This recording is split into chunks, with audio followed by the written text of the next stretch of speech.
bem. Posso iniciar? Vamos Então tá bem, iniciar que vou agora iniciar. está gravando. Então tá bem, obrigada. Então, inicialmente, eu gostaria de agradecer à banca pela disponibilidade e compor a mesa para estar avaliando o trabalho. Eu tenho certeza que as críticas serão muito construtivas e vão ajudar muito para o aprimoramento e melhoramento do trabalho. Gostaria também de agradecer a primeira CRS e a Patrícia por ter aberto o espaço para que a gente pudesse fazer o estudo e a pesquisa e estar compondo, então, esse estudo de caso. E agradecer aos amigos, os colegas, os familiares que estão aqui presentes e que estão assistindo, então, a defesa desse trabalho hoje à noite. Então, para quem não me conhece, meu nome é Stephanie Brondani, eu sou orientanda da professora Cristine Varmelin e vou apresentar para vocês o trabalho intitulado Avaliação da Gestão da Rede de Educação Permanente em Saúde, um estudo de caso da primeira Coordenadoria Regional de Saúde do Rio Grande do Sul.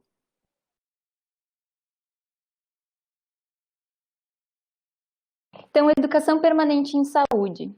Ela aumenta a autonomia das pessoas no seu cuidado e no debate com os profissionais e gestores, a fim de alcançar uma atenção à saúde de acordo com as suas necessidades. Também é compreendida como aprendizagem do trabalho, com o objetivo de transformar as práticas por meio da problematização. Tem a perspectiva interprofissional, com enfoque nos problemas de saúde, objetivando transformações nas práticas usando da pedagogia problematizadora. Então, a gente vê aqui que a EPS, a Educação Permanente de Saúde, ela faz uma articulação entre os campos da educação e da saúde. A Política Nacional de Educação Permanente em Saúde, ela foi instituída em 2004 pelo Ministério da Saúde, com uma estratégia do SUS para a formação e desenvolvimento de seus profissionais e trabalhadores.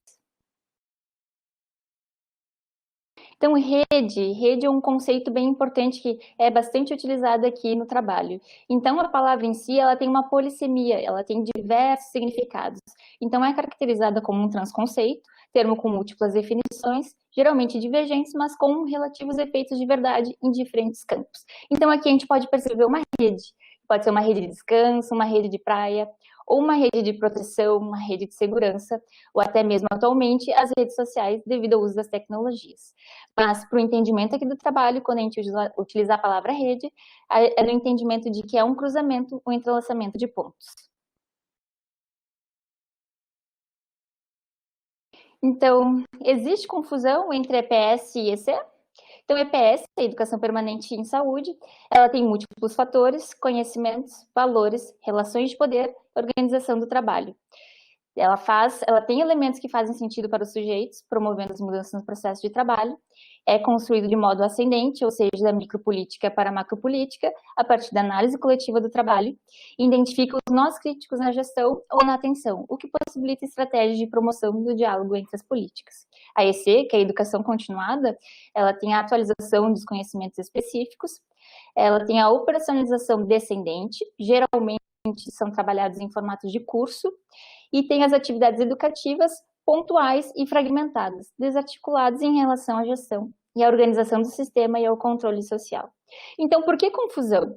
Porque a gente percebe que tanto trabalhadores quanto gestores muitas vezes acabam utilizando esses dois conceitos como se fossem sinônimos, mas eles não são. Então, não há uma compreensão do que cada um exerce e qual é o papel e seu processo metodológico na questão da educação na saúde e em saúde.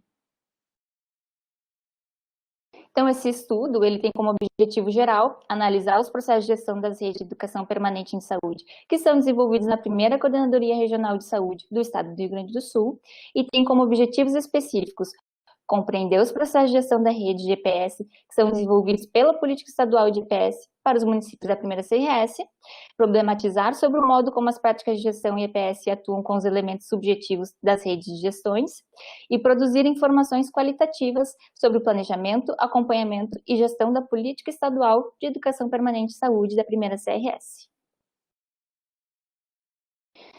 Esse estudo, então, é do tipo holístico, com caráter qualitativo. O cenário desse estudo é a primeira Coordenadoria Regional da Secretaria de Saúde do Estado do Rio Grande do Sul. Para quem não conhece, então, eu coloquei um mapinha ali. Como vocês podem ver, a primeira CRS é dividida em 3 macro-regiões e é composta por 41 municípios. Quanto às questões éticas, o trabalho ele foi avaliado pelo Comitê de Ética e Pesquisa da URGS, assim como pelo Comitê de Ética e Pesquisa da Escola de Saúde Pública do Rio Grande do Sul. Para a produção de dados, então, a gente teve 5 momentos. O primeiro momento foi uma análise documental de legislações nacionais, estaduais, regionais e municipais acerca da EPS, né, relativo ao sistema GPS. O segundo momento foi a participação entre as reuniões dos processos envolvidos nos encontros de gestão de EPS do NURESC, como ouvinte observador, então fazendo uso do diário de pesquisa para fazer registro. A realização de um grupo focal com os participantes do NURESC, 7 entrevistas individuais aprofundadas com pessoas-chave para as questões de EPS nos seus municípios, e a produção do diário de pesquisa, que foi um momento transversal aos demais momentos. Então, o grupo focal e as entrevistas foram gravadas e transcritas, e tiveram duração de aproximadamente 40 a 60 minutos.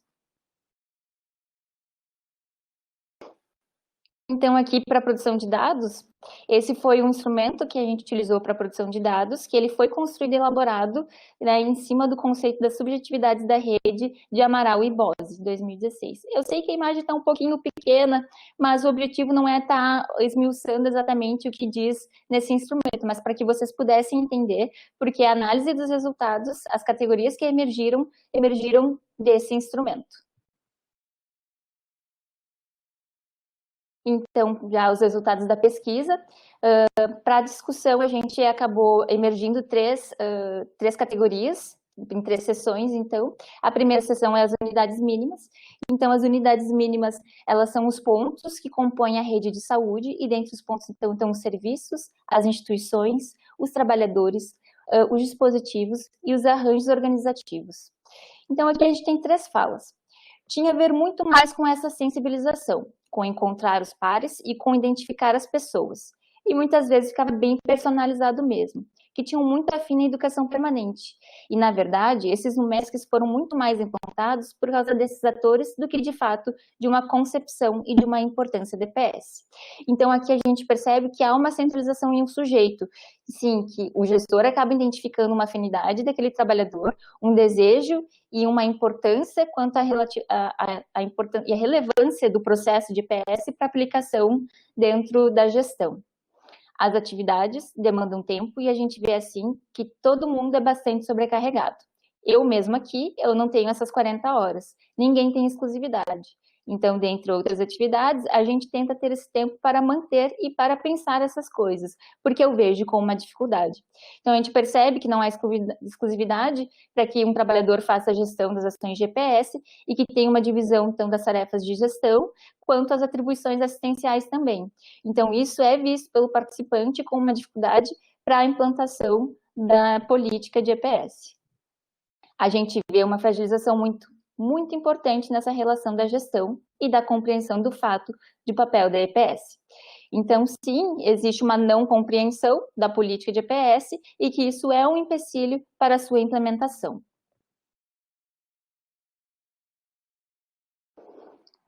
Então, aqui, tem a ver com o processo de gestão, de compreensão do papel e de que gestão é feito por alguns atores, porque fica, às vezes, pontuado em alguns atores que ficam determinados que fazem, mas que não conversam com a sua rede. A gente vê a falta de compreensão, seja de trabalhadores, e não só de secretários, porque às vezes se acha que só quem faz gestão é secretário. Não, né? Falta, inclusive, a compreensão desses atores como um todo dessa rede, e de que gestão e atenção são indissociáveis, e de que nós fazemos gestão o tempo todo no nosso trabalho. Então, aqui a gente percebe que tem um trabalhador gestor, e esse trabalhador ele tem um compromisso de realizar EPS no seu contexto de trabalho e se torna uma condição mínima como ponto norteador do processo de gestão de EPS. Então, a gestão ela fica centralizada em cargos e funções e desarticula a implicação da EPS, sendo que a EPS ela é realizada de modo horizontal e coletivo, e isso acaba descorresponsabilizando os demais trabalhadores.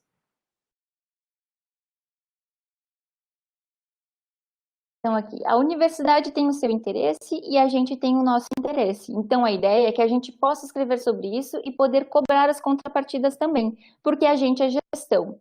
Então, quando eles não dão as contrapartidas que a gente quer, a culpa é nossa, porque a gente não amarrou, porque a gente não pediu uma contrapartida adequada, porque a gente não se posicionou quando eles queriam aumentar, por exemplo, o número de vagas e de serviços para receber alunos. Então, é isso que eu acho que essas discussões do COAPS ficam atravessadas, sabe? Então, aqui a gente percebe que sim, que existe o quadrilátero da saúde na composição. Então, os usuários, os trabalhadores, a gestão e o ensino fazem parte, mas que apesar de eles terem um objetivo em comum, existe uma barreira da integração do quadrilátero. E que esse conflito de interesses acaba prejudicando a meta em comum.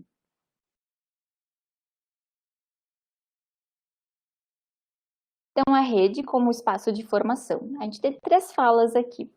Unimos diferentes atores que constituem essa rede, entre os diferentes coordenadores dos cursos da Escola de Saúde, colegas da atenção básica e da gestão do município para pensar esse projeto em comum, e da gestão da própria universidade também, que possui uma interface muito próxima.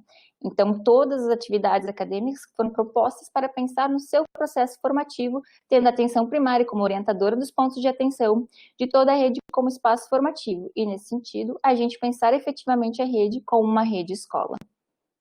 É um grande desafio, tanto nós aqui, como os nossos colegas que estão lá na ponta no cenário de prática, que também já tiveram uma formação diferente. A gente vai junto um monte de gente, um monte de pessoas e um monte de núcleos profissionais para pensar um objetivo em comum, que é o cuidado e atender as necessidades de um território e de uma população.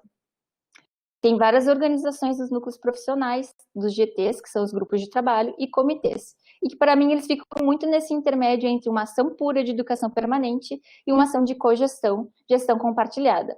Mas a gente poder dar mais potência para a educação permanente. Não é só uma formação, não é só uma coisa estática de tu vir aqui e assistir uma apresentação. Então, que a gente vê, sim, que a rede é um espaço de formação e a atenção primária à saúde, ela não é apenas orientadora do cuidado e dos processos de atenção, mas ela é um importante elemento da coordenação do processo de gestão de EPS. Então, a mudança do modelo de atenção e formação e as metodologias de gestão que não trabalham de forma articulada nessa integração.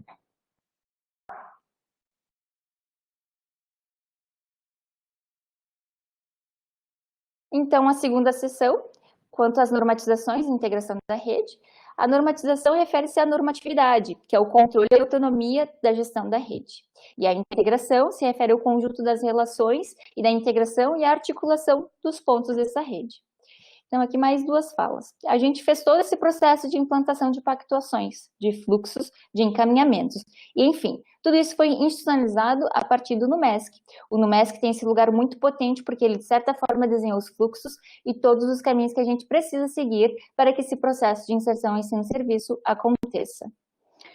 A segunda fala refere-se sobre o monitoramento por meio do número de ações GPS realizadas. Desde lá, a gente vem acompanhando isso, que ainda é muito quantificado, mas isso ajuda a fazer uma certa conversa com os municípios, porque gerou uma série histórica que ainda é muito quantitativa. Então, a gente vê que existe um confronto dos resultados e expectativas quanto à produção do trabalho e a relação do trabalho real e o trabalho prescrito.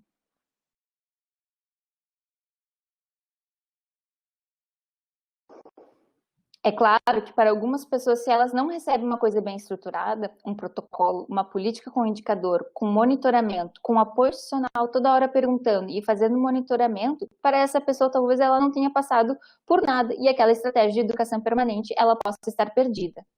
É preciso ter uma proposta mais robusta de atenção primária e de educação permanente com recursos, com capacidade técnica de pautar os municípios com indicador, mas fundamentalmente com recurso financeiro e conseguir dar volta nessa discussão e educação, sabe? Então, a gente também percebe que a EPS ela é tratada como uma política que ela não possui indicadores de curto, médio e longo prazo para a realização do monitoramento e avaliação. Aqui a gente tem mais 2 falas que se referem-se à fragilidade e à potência. Então, quanto à fragilidade, a gente tem uma instabilidade de rede importante nessa interlocução ensino e serviço. Nós temos instituições que compõem, por exemplo, o colegiado articulador da CIS, mas nem sempre efetivamente participam. Então, a gente vê que a CIS ele é um espaço deliberativo para se fazer a construção dos processos de EPS, e mesmo assim, sendo um espaço para a representação do quadrilátero, as pessoas não fazem cumprir o seu direito. Então, de estar lá construindo junto os processos de EPS. Quanto à potência, nós acreditamos muito que a integração ensino-serviço é muito potente para as mudanças no território e para qualificar e aprimorar mais ainda a rede. Entendemos que isso faz parte da educação permanente, porque ele é o encontro. Na realidade, a educação permanente é o encontro entre o ensino e serviço, que é produtor da educação permanente. Então, aqui a gente tem a percepção segundo Merri, é o ato vivo, o encontro se constrói junto da questão dos processos de GPS no encontro. Não sei se eu me fiz clara. A terceira seção, então, se refere à conectividade e à subjetividade, que diz, então, respeito aos contatos entre si e das relações que são produzidas. E a subjetividade é o respeito do sujeito em relação às dimensões onde ele está diluído. Então, mais uma fala. Meta em cima de meta, que é quantitativa, da falta de discussão sobre o processo de trabalho. De fato, compreender que saúde coletiva não é colocar várias pessoas dentro de grupo e ficar fazendo palestra, por exemplo. Então, a EPS ela deve ser entendida e capturada como um espaço de cultura e também como de gestão. No entanto, deve ser utilizada como ferramenta para alcançar as metas pertinentes à gestão, assim como dar sentido à construção conjunta entre os saberes acadêmicos, os saberes instituídos e os saberes populares. Deixar de ver números e metas exclusivamente como objetivo principal a ser atingido quando se trata de EPS. Então, refere-se ao papel da universidade em implementar ações com controle social. Eu acho que isso é responsabilidade da universidade, de que a universidade passa a ser um ator para mobilizar os territórios e pensar transformações. Então, conhecer o trabalho ele é relevante para, a partir disso, ter a compreensão do agir em competência, que é proposto com o objetivo de superar as dificuldades e de articular todas as dimensões que são pertinentes a qualquer processo de trabalho.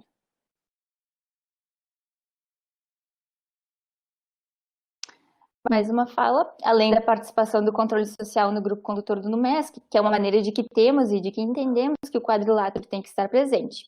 Então, no NUMESC, o controle social tem que estar presente também. Nós desenvolvemos atividades junto com o controle social. Então, é interessante que nessa terceira categoria da conectividade e subjetividade, em todas as falas dos participantes surgiu a questão do controle social e dos usuários. E como a gente percebe que o controle social ele se torna elemento-chave para a conectividade e a subjetividade. Então, a subjetividade das relações, ela se constrói no encontro. E a participação e engajamento de todos nesse processo é uma estratégia de fortalecer também o controle social.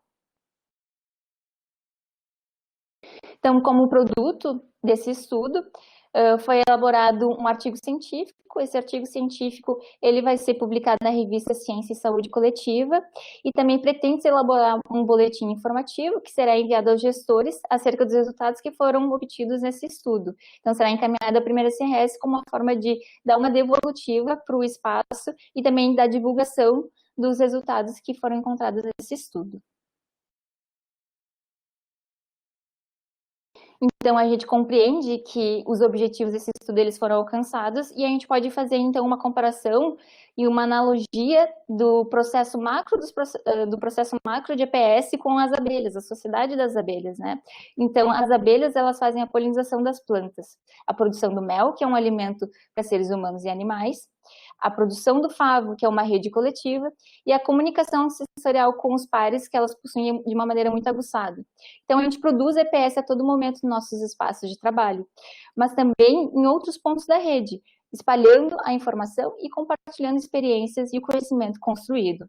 Essa produção, ela beneficia a todos por intermeios diferentes.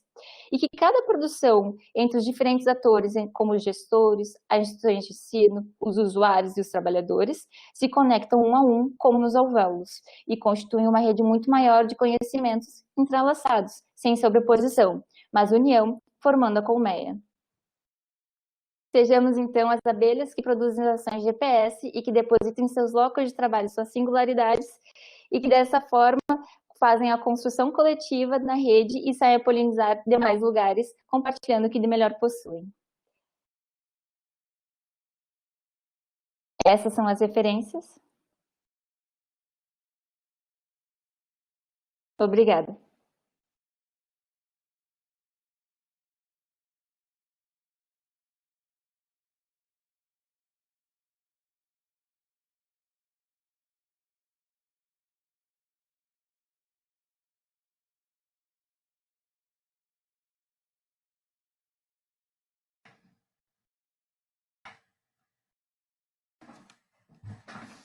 Então, obrigada, Stephanie. Parabéns pela apresentação. Obrigada. Então, eu acho que a gente poderia partir imediatamente para o para arguição, né? E acho que a gente pode seguir a regra do mais de fora para o mais de dentro. Então, eu gostaria de chamar inicialmente o professor João Gurgel, e eu vou chamá-lo aqui novamente, como agora está gravando, doutor em odontologia social, docente e reitor da Fundação Universidade Regional de Blumenau, professor permanente do PPG em Saúde Coletiva da Fundação Universidade Regional de Blumenau, para vir fazer a sua fala. João, acho que se puderes abrir a tua câmera. Quero agradecer muito tantas pessoas presentes aqui vendo, né, com a gente. Então, vou ficar te acompanhando aqui, João, tá? E a combinação que a gente faz na verdade, tu podes ver o que tu achas melhor, né? Se tu faz a tua arguição e depois, no final, podes combinar com a Stephanie o que tu acha melhor. Já sabe como que é o trâmite de funcionamento, né, de uma banca, mais ou menos da mesma forma. Te agradecer muito a presença, muito feliz de estar aqui trabalhando contigo hoje, e muito também curiosa para poder escutar um pouco as tuas sugestões, bem abertas para isso. Muito obrigado. Me ouvem bem? Sim. Muito obrigado, Cris. Eu quero cumprimentar a Cris e também essa banca tão qualificada. É um prazer estar com vocês aqui. E a Stephanie, parabéns pela sua apresentação. Você foi muito segura, né? Você é uma pessoa bem tranquila, que tem muita tranquilidade. A gente vê que você domina bem o assunto que você trabalhou. Então, parabéns pela sua apresentação.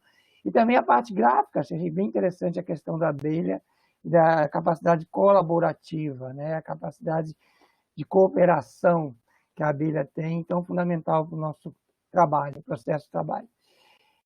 Então, eu vou fazer uns comentários, e no finalzinho eu deixo 2 ou 3 sugestões de perguntas e vamos tentar trabalhar dessa forma, se você não se importa, Esther.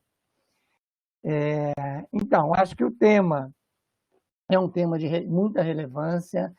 A EPS é algo extremamente importante para o SUS, é uma grande política de sustentação para o SUS, e que o momento é sempre atual para ela. Eu acho que esse, então, nunca foi tanto, né? Então, parabéns pela escolha do tema, você ter trabalhado nisso, nesse cenário das políticas públicas brasileiras tão necessárias.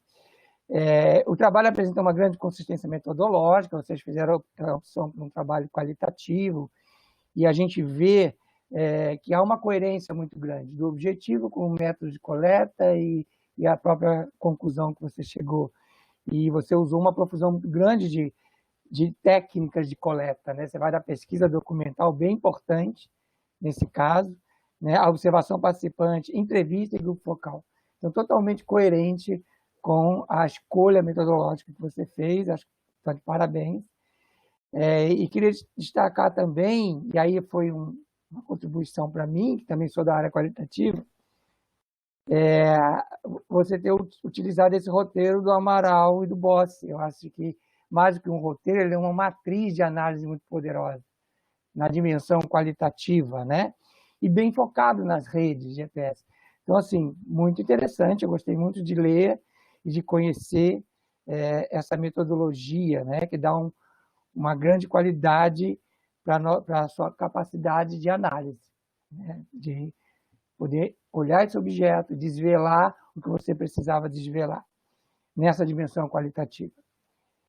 É um trabalho, então, investigativo, claro, e que apresenta 2 produtos, né? Eu gosto de falar dessa questão dos produtos, porque o meu programa de mestrado ele é um programa... Agora até me fugiu a palavra. Que ele não é acadêmico, né? Ele é um programa de mestrado que tem toda uma implicação de apresentar um produto, né? Então, você aqui fala de um produto, que você fala do artigo, apresenta o artigo para a gente, ele está ali dentro do seu corpo da dissertação. A dissertação já é um produto acadêmico normal, né? Mas você é esperado, né, uma dissertação num programa de mestrado, mas você apresenta o seu artigo mas eu fiquei aqui encucado com o boletim, né? Sempre me interessa muito essa parte do produto da sua dissertação. E aí depois eu queria que você falasse um pouquinho desse boletim, porque é justamente a aplicação, é onde a academia entrega o seu produto, o seu mel, né? Então, o mel das abelhas agora ele vai para a comunidade, então, para o serviço e para a comunidade. Então, eu me interesso muito por ele, depois que você falasse um pouquinho do boletim, porque ele não está colocado ali, talvez ele esteja em processo, né, de elaboração, mas como você vai entregar, né, como isso vai chegar lá na outra ponta. Por que eu falo isso? Porque eu sou um acadêmico novo, embora eu seja velho. O que eu quero dizer com isso? A minha maior vida de trabalho, de processo de trabalho, foi no SUS. Então, eu comecei meu processo de trabalho na era pré-SUS, não existia SUS, mas eu já recebia acadêmicos. No Rio de Janeiro, a gente recebe acadêmicos do Projetos IDA, então a gente recebe muito acadêmico no serviço. Sempre recebeu. E eu lidava com os acadêmicos, né, dentro do serviço. E eu sempre sentia essa barreira academia e serviço. Então, quando eu falei, ok, está na hora de eu ir para a academia, está na hora de eu ir à academia a partir do serviço. Então, o meu olhar dentro da academia é sempre um olhar do serviço, é sempre um olhar crítico, né, dessa instituição acadêmica, dessa universidade, né, qual é o lugar dessa universidade, olhando para o serviço. Então, é por isso que eu te pergunto, né? Então, a sua introdução, ela está muito boa, mas eu acho que queria que só que você revisse o último parágrafo, que lá você apresenta um objetivo. Eu acho que é desnecessário você falar no objetivo ali, porque logo em seguida você abre e você trabalha o objetivo de uma forma bastante tradicional, né, com objetivos geral específicos. Então, ali eu reveja a necessidade de ter aquele último parágrafo ali. Nos resultados, eu acho que eles são bem coerentes com seus objetivos, isso é bem importante, essa consistência, né? Você apresenta resultados focados nos seus objetivos, isso é importante. E você coloca ali a questão do quadrilátero, que sempre me interessa, né? Então, que é um conceito já do Cecim, da Laura, de 2004, quando eles começaram a trazer essa implicação muito importante, né? E você diz que ele não é efetivamente contemplado, quadrilátero. Sim, acho que você olhar, foi possível você perceber isso, pelas falas todas que você viu, né? E está bem coerente com o que está ali nas falas. E esse quadrilátero, então, que traz para a gente toda essa questão do ensino, serviço, atenção e o controle social. Então, eu queria colocar alguma questão. Qual desses pontos do quadrilátero você percebe como maior fragilidade ou obstáculo? Eu queria que você só desse alguma ênfase, se for possível dar, do quadrilátero, né, pensando em todas aquelas pontas do quadrilátero, onde você veria o maior obstáculo e talvez já apontando para a possibilidade de alguma ação, já apontando para a possibilidade para que o serviço, os gestores, possam pensar nisso, né? Que a coordenadoria lá da rede possa pensar nisso como uma implicação de uma ação, né? De uma ação em cima do seu diagnóstico. Então, pensa aí no quadrilátero, vê qual dessas pontas, se é que existe, né? Se é que dá para enfatizar uma ou outra. E baseado na sua questão norteadora de pesquisa, que você já também coloca uma questão norteadora ali, né? E já corporifica uma dimensão universalizante da sua pesquisa. Eu acho que quando a gente fala em pesquisa científica, a gente tem sempre um foco, é loco regional, você foi ali, olhou aquela realidade naquela dimensão, mas tem sempre uma dimensão universal, né? E eu vi muitas dimensões universais no que você disse ali, né? Quem trabalha com ensino e serviço percebeu muita coisa do que você falou ali em outros locais. Daí a dimensão universalizante. Então, como construir caminhos metodológicos participativos na gestão e na avaliação institucional de políticas de EPS? Isso está na sua própria implicação de pesquisa. Eu queria que você voltasse a ela e tentasse fazer um exercício de caminhos, né? Agora já é uma dimensão mais universal, Porque o que você viu ali, a gente vai ver em Blumenau, vai ver em outros, vai ver na Inglaterra, vai ver em vários lugares, né? Nessa inter-relação do ensino, serviço e do impacto na comunidade e no processo de trabalho na rede. Então, essa é uma implicação que eu queria fazer para você, voltar para a sua pergunta de pesquisa e ver se tem algo a você comentar sobre isso. E, em cima do boletim informativo, como um produto do seu trabalho, né, que não está no apêndice, mas que fiquei curioso de saber como ele será. Então, como será o formato desse boletim? Porque se a gente tentar trazer a linguagem, toda a linguagem academicista, todo o foco e o conteúdo academicista para tentar dialogar com essa rede, vamos dar com os burros na água, como sempre demos, né? Então, eu faço aqui o meu olhar de alguém que é do SUS, de origem e mais de 20 anos de SUS. E que agora não, agora eu estou só na academia, né? Mas sempre implicado com o pé no chão, com a gestão, com cuidado lá na ponta, né? Mas eu queria que você pensasse nisso e eu queria, talvez, se você pudesse me adiantar, ou a Cris, como vai ser o formato, né? Como você vai fazer isso? Você vai entregar um relatório de 700 páginas na mão do pessoal com um monte de referência acadêmica?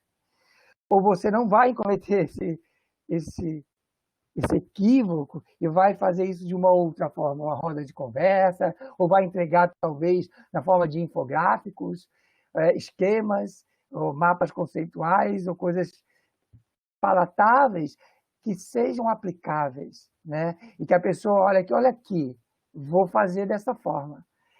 Tem uma pista aqui para a gente ir lá para a ponta e vamos trabalhar essa questão aqui de uma forma operacional. Então, essa é a minha questão para você, essas 3 questões. Você fique muito à vontade para discorrer como você quiser, né? Mas eu já queria dizer que o seu trabalho apresenta uma grande contribuição. Ela tem uma aplicação, né? Que é o que eu sempre costumo pensar na academia.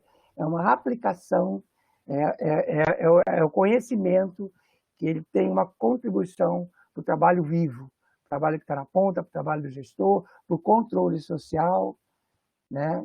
Essa ponta é importante do quadrilátero. Então, fico com essas 3 perguntas aí para você responder como você quiser e fique à vontade. Obrigado. Tá bem, professor. Muito obrigada pelas suas contribuições. Com certeza, as suas reflexões, que o senhor já me pautou, eu já anotei aqui para estar voltando para o trabalho e conseguindo fazer esse caminho metodológico que o senhor falou, de voltar para a questão da norteadora. Eu acho que é importante, às vezes a gente se esquece um pouco o que iniciou, qual foi o que me instigou a fazer o trabalho inicialmente.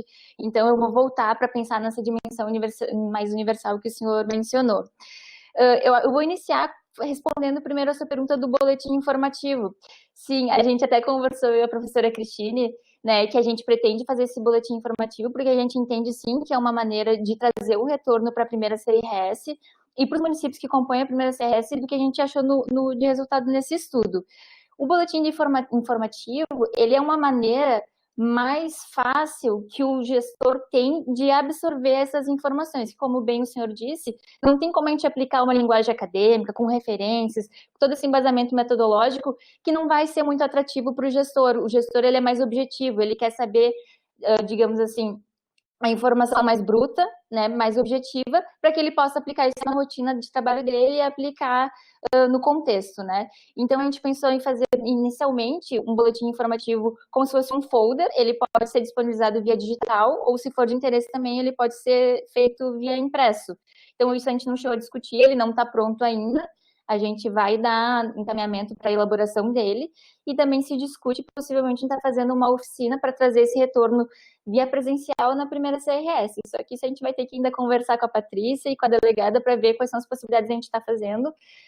Isso num momento talvez não tão breve, a gente entende as questões atuais em relação ao Covid, né, e como isso vai acabar sendo um dificultador para a gente estar trazendo essas devolutivas mais presencialmente, né, então a ideia da oficina provavelmente fique mais em segundo plano.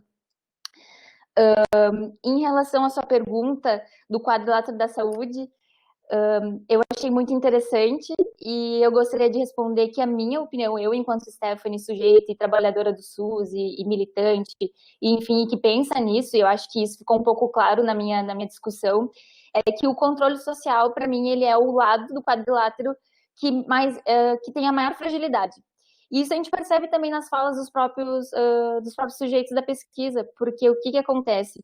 Os gestores, eles falam que o quadrilátero, ele sempre é um foco de pensamento quanto ao objetivo da gestão, mas que eles não conseguem efetivar e fazer com que esse lado do quadrilátero, ele consiga participar efetivamente e que ele tenha suas demandas ouvidas e que isso seja contemplado na gestão. É sempre fazendo de uma maneira muito abstrata e não tão concreta, porque é difícil também fazer com que o usuário ele entenda a importância de participar desse espaço. Então, os próprios conselhos municipais de saúde já têm uma certa dificuldade, um empecilho de fazer com que esses usuários eles participem. Então, quanto mais numa questão de planejamento, numa questão de monitoramento em relação às ações de educação permanente em saúde, que talvez eles não entendam muito bem do porquê que é importante e do porquê que é relevante.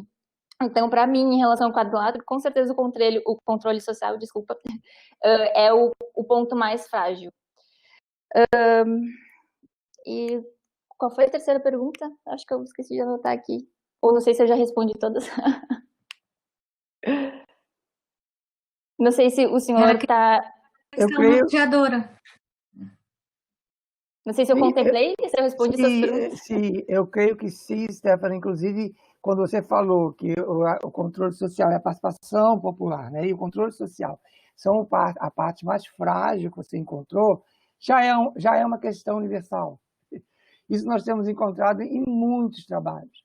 E, inclusive, nas pesquisas que tenho feito, em muitos lugares eu tenho lido, é realmente a ponta mais frágil. Né? Então, isso já é um achado que tem uma dimensão universal da sua pesquisa. E se você quiser explorar isso nas considerações finais, eu acho que tem um monte de referencial mostrando isso, e já é um sinal de que sua pesquisa tem essa dimensão universal. Está acontecendo no Rio Grande do Sul, está acontecendo nessa regional e está acontecendo em muitos outros lugares do Brasil e no mundo. Agora, a gente fala disso a partir do Brasil, que tem um SUS, né? Onde isso está claramente contemplado, a participação social ela é claramente contemplada como uma coisa importante e necessária. Então, é isso mesmo, eu acho que fiquei bem contemplado com as suas respostas e eu acho que só sugeriria que você colocasse no trabalho a simples descrição de como vai ser esse produto. Né? Não é um simples boletim, porque um boletim não me fala muito. Um boletim pode ser algo puramente pragmático e desconectado, não vai chegar nunca no controle social, nem a linguagem, nem a forma. Agora, você falou que talvez tenha uma ação, talvez que não seja presencial, mas algum tipo de interação, né? Além de algo escrito, acho que é muito importante ter algo que você possa entregar e deixar, né? Que possa ser até veiculado por metodologia, né? À distância, online, mas que, além desta coisa que vai ser entregue, que depois se propaga, é um momento talvez presencial. Se você pudesse descrever isso, um encontro como a gente está fazendo aqui, e que trouxesse o controle social também. E ali você poderia pegar esse quadrilátero na mão e fazer a sua entrega. Então, é a minha sugestão. Você poderia descrever isso na dissertação, né, que haveria uma entrega, desculpa, é um cacuete dos programas profissionais. Tá? Então, como o meu programa é profissional, esse cacuete eu tenho até orgulho de estar levando para frente. Então, a gente tem um cacuete de mostrar a contribuição acadêmica de uma forma bem efetiva, porque ninguém vai ler o seu artigo fora da academia, e ou se tentar ler, talvez não compreenda. Tá? Somos herméticos na academia, é o nosso jeito de ser, a nossa história, a nossa linguagem, a nossa forma é essa, e não precisa mudar. Ela só precisa ser menos hermética, ela só precisa permear o mundo real. E eu acho que a sua pesquisa tem tudo para isso. Parabéns. Obrigado. Muito obrigada, professor.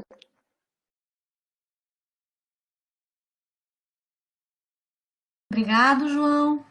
Então, eu gostaria de imediatamente chamar a segunda componente da banca, professora Cristiane Famer Rocha.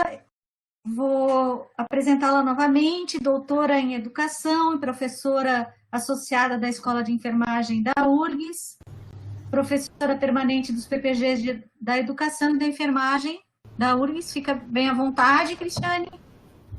Obrigada, Cristine, pelo convite, pela oportunidade, porque é muito bom estar com vocês no PPG em Sal, né? E de vez em quando eu estou, mas nem essa é a primeira vez que a gente faz online, então sempre tem uma primeira vez. E eu também queria agradecer a Stephanie, que me aceitou, né, certamente a indicação da Cristine, sem me conhecer, se arriscou por conta, provavelmente, assim, da confiança, mas também do fato do nosso passado em comum, justamente nessa composição da CIS e da discussão da educação permanente, né, e de tantas coisas que a gente, de certa forma, vem trabalhando, lutando e continuando acreditando, né, um pouco essa a nossa história. Eu queria parabenizar, Stephanie, pelo feito por ti, pela Cristine, né, pelo que vocês fizeram até aqui, também pela apresentação, assim, bastante tranquila, clara. E eu também gostei da analogia das abelhas. No início, quando eu olhei, eu pensei que tinha a ver com as redes, né, e aí eu pensei, bom, deve ser por isso. Aí no final, quando tu nos conta, eu achei muito interessante e parabenizo. Eu fiquei com dúvidas, eu vou fazer alguns comentários, assim, tem muitos elogios a fazer, algumas sugestões e algumas dúvidas que eu fiquei. Algumas delas, a Cristine já, quando a Patrícia chegou, já disse, né, vamos combinar, digo, isso daí era uma pergunta que eu ia fazer. As outras, algumas o colega João já me antecipou também, mas enfim, faz parte, né, quando a gente lê um trabalho, nem sempre a gente sabe o que vai vir, quem serão os colegas que farão as perguntas, mas então vai nessa direção, assim, mas não tem nenhuma questão que eu não tenha entendido, que tu precisa explicitar melhor, bem pelo contrário, acho que o trabalho está bastante coeso, coerente, tu diz, né, o que tu vais fazer, tu apresenta os teus objetivos e tu alcança eles, né, até o final do trabalho, mas eu vou fazer algumas sugestões assim. A primeira delas diz respeito à tua aproximação com o tema. Claro, eu venho de uma trajetória mais qualitativa, né, nos programas que eu atuo, e eu acho que é muito importante assim, a constituição do ser pesquisador. Por que esse tema te interessou, né? E eu entendo que, obviamente, no artigo teria menos a apresentar sobre isso, no outro produto que tu falas, né, que é o boletim menos ainda, mas talvez no corpo da dissertação tu pudesse fazer isso. Claro que deve ter a ver, talvez, com o teu jeito de fazer pesquisa, né? Com, digamos, o teu texto é muito enxuto. Até às vezes eu digo, nossa, é super objetivo, e isso é bom, mas, por outro lado, deixa dúvidas na gente. Então, eu fiquei um pouco curiosa com isso, assim, como é que tu te aproximou desse tema? Como é que esse tema se transformou num problema para ti de pesquisa, né? Porque, efetivamente, eu não acompanho mais a implementação da política. Eu e a Cristine estivemos lá, acho que 2010, 2012, na CIS, né? Depois teve uma certa desorganização, acompanhamos até a transferência, né, digamos assim, da condução das coordenadorias, da condução da política de educação permanente pela Escola de Saúde Pública. Depois disso, eu me lembro, assim, tinham reuniões, desmarcavam, ninguém mais sabia, então ficou um vazio naquela coisa. E atualmente, assim, voltou, são as coordenadorias que assumiram, né? Eu fiquei com uma certa dúvida em relação a isso, mas também por conta da tua aproximação. Fiquei pensando, nossa, será que ela atua na primeira, né? Será que ela é a coordenadora, ela é responsável pela CIS? Então, pode ser uma pergunta que não precise responder no corpo do texto, mas que eu fiquei em dúvida, e se por acaso tu sentires que é possível contar um pouquinho dessa história, dessa tua aproximação, eu acho que qualifica o teu texto, né, que vai ficar um recurso ali para as pessoas, até assim, saberem como se aproximar, né, numa situação assim, eu não sou daquela instituição, eu posso me aproximar ou não, né, enfim, então eu queria entender um pouquinho disso. Uma outra coisa que eu quero destacar, obviamente, é a questão do tema, né. Esse é um tema caro, importante para a gente que trabalha no campo da educação e saúde. Como disse, né, a gente acompanhou a implementação da política, tivemos uma série de esvaziamentos, e eu não sei, uma das dificuldades maiores que a gente teve nos últimos tempos foi a questão econômica. Me surpreendeu, econômica no sentido de financiamento de política pública, né, essa é a questão. Me surpreendeu que ninguém trouxe isso muito abertamente. Eu não sei se é um tema fechado, se é um tema que ninguém fala mais, se isso não aparece, né, para os trabalhadores, para os gestores, enfim, como é que é a questão do financiamento? E eu acho que tu podias falar um pouquinho disso ou escrever sobre isso, porque eu não observei, assim, diretamente nenhuma fala que dissesse isso. Em relação à descrição dos processos metodológicos, eu achei muito interessante, fosse super breve, objetiva, né? 1.1.2, achei ótimo aquilo, na página 25, 26, até assim, inspiradora, para ser copiado, né? Como escrever uma metodologia tão objetiva. Mas eu acho que tu poderias ali aproveitar essa oportunidade e explicar um pouquinho melhor a questão do caso holístico, né? Sei que tu usa o autor, o Ian, mas acho que também é uma oportunidade, assim, ficou um parágrafo só holístico, no resumo eu já tinha olhado, no artigo eu entendo, não tem muito espaço para isso, não é o caso, mas na dissertação propriamente, naquele documento que fica, eu acho que caberia, assim, explicar um pouco mais por que vocês, né, elegeram esse caso, enfim. E também gostei muito da escolha da matriz de análise. Eu achei que ela foi muito adequada para os resultados, foi muito interessante, né, o que vocês mostraram ali. Em relação aos resultados encontrados, eu não achei eles surpreendentes, embora eles me entristecem, né? Eu não sei se a palavra exata é essa, mas assim, o fato da gestão centralizada, né, continua essa dificuldade da gente de entender como fazer uma gestão colegiada, né?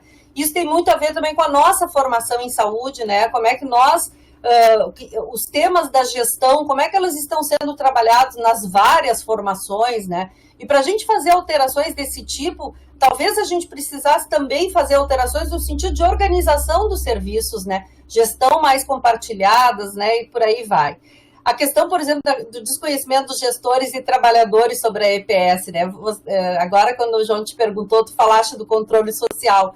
Mas como é que a gente vai ter usuários, né, responsáveis, corresponsáveis, se os próprios trabalhadores desconhecem o que seja uma política pública, o que seja várias dessas experiências, né?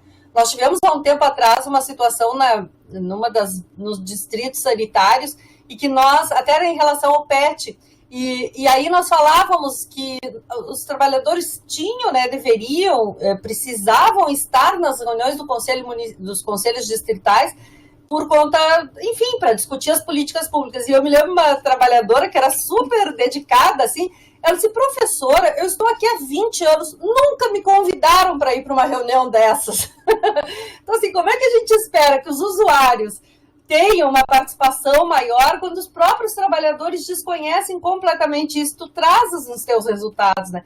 E, efetivamente, assim, tanto os gestores quanto os trabalhadores, eles não têm uma atitude proativa em relação a algumas dessas políticas públicas. E tem algumas políticas que incomodam muito. A própria educação permanente em saúde é uma dessas políticas que incomodam. Porque é uma política que exige horizontalidade, que exige problematização, que exige discussão, que exige, né, reinversão de organização, né, digamos assim, hierárquica, exige falar sobre, discutir o trabalho em saúde, e isso, obviamente, que muita gente não quer e não vai mudar, né? Então, eu lamento que isso ainda exista, apesar da política já ter mais de 15 anos, né?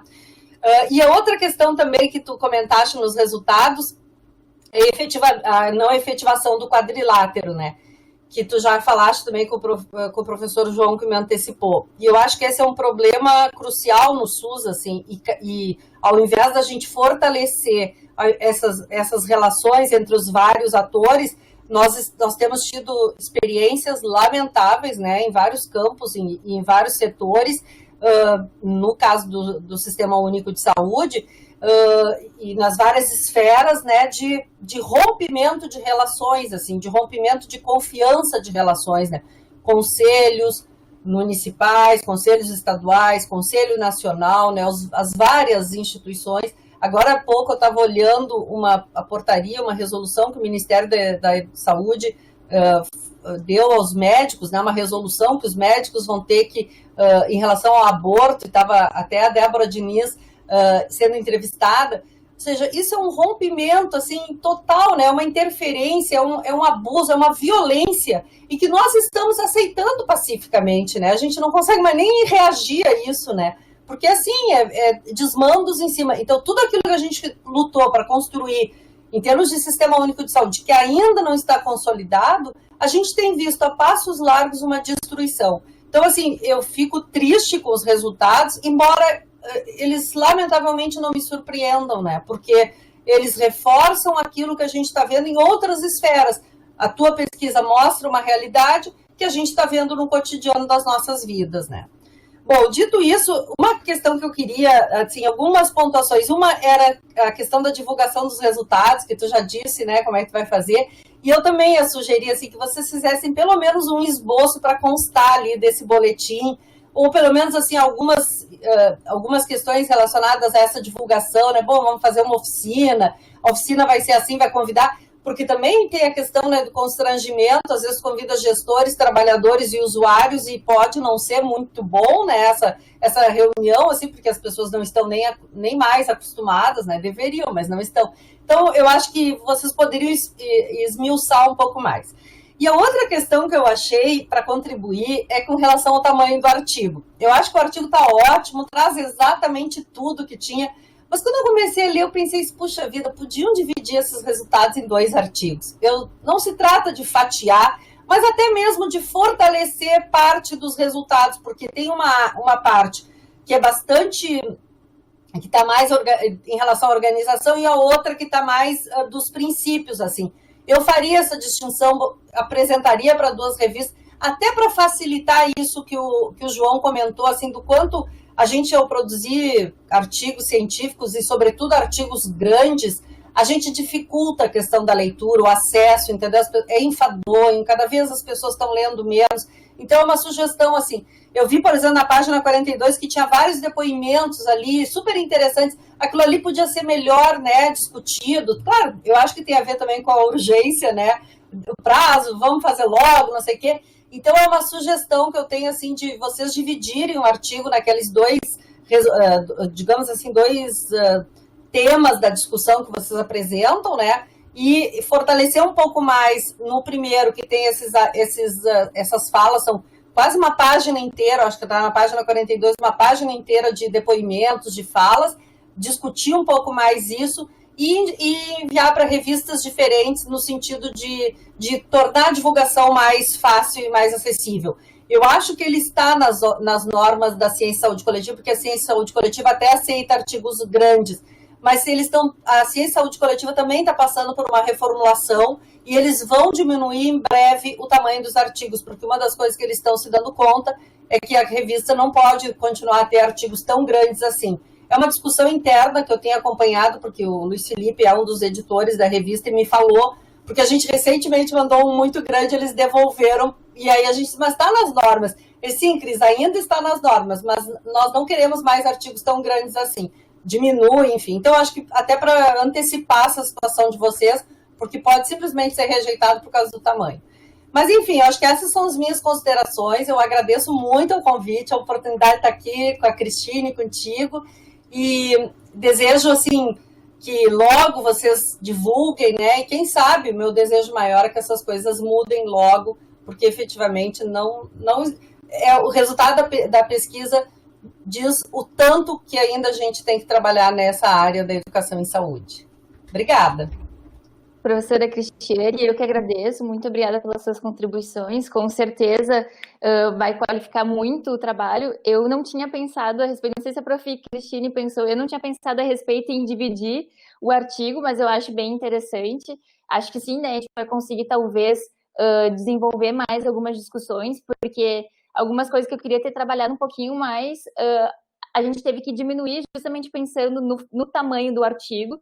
Então, eu acho que isso pode ter dado um pouco de esvaziamento para a discussão, que foi isso que a senhora trouxe.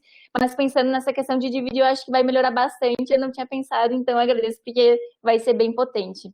Quanto à questão da aproximação com o tema, sim, eu até acho que inicialmente para o projeto eu até tinha colocado do porquê o tema e como que eu iniciei a discussão da educação permanente e tudo mais, mas para a dissertação a gente acabou atirando, né? Mas como é que foi, assim, um pouquinho da minha trajetória? Eu trabalhava há 3 anos atrás como gestora num município da primeira CRS. Então, eu trabalhava como assessora técnica de gestão em saúde e tinha atribuição de apoio institucional. Então, o apoiador institucional, ele tem muito uma figura que é o intermédio entre a gestão, os trabalhadores e os usuários e os gestores, e as instituições de ensino. Então, a gente acaba circulando muito entre o quadrilátero em si.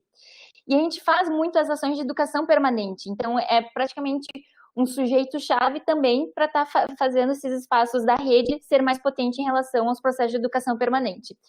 Então, a gente tinha uma estrutura bem organizada, a gente tinha um NUMESC, né, que era organizado, mas ainda assim, digamos que eu tenho algumas críticas em como era composto, mas acho que todo lugar a gente tem potências e fragilidades, né, porque a gente entende que o processo não depende de um indivíduo só, é de um coletivo, e que às vezes a gente não tem domínio sobre isso, né, então a gente precisa de movimentos maiores e de tempo para conseguir organizar algumas coisas.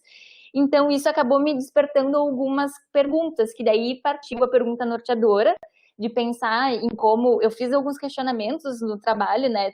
E de como a gente vai fazer essa aproximação com os trabalhadores, de como incluir o controle social, de como fazer os processos metodológicos que seja mais atrativo, de como fazer que o saber instituído, o saber acadêmico, o saber popular, que eles se entrelacem, que eles conversem juntos. Então, isso foi me instigando, porque naquela época eu, enquanto gestora e na função de apoio institucional, eu tentava contribuir um pouquinho, né? Na verdade não é contribuir, mas é contemplar um pouquinho de cada um desses lados na função. Mas a gente sabe que isso não é em todos os lugares, né? Eu tinha também atribuições que eram divididas, não com assistência, mas eram divididas em outras funções de gestão. Então, eu não era, por exemplo, a representante do NUMESC, mas naquele grupo de trabalho, né, todos participavam do NUMESC, então, ainda assim, a gente fazia isso de uma forma bem coletiva, né, bem dividida, e isso acabou me instigando para trabalhar e aprofundar mais o assunto. Né? E, claro, como trabalhadora da ponta também na saúde, a gente percebe mais ainda como a educação permanente ela é importante.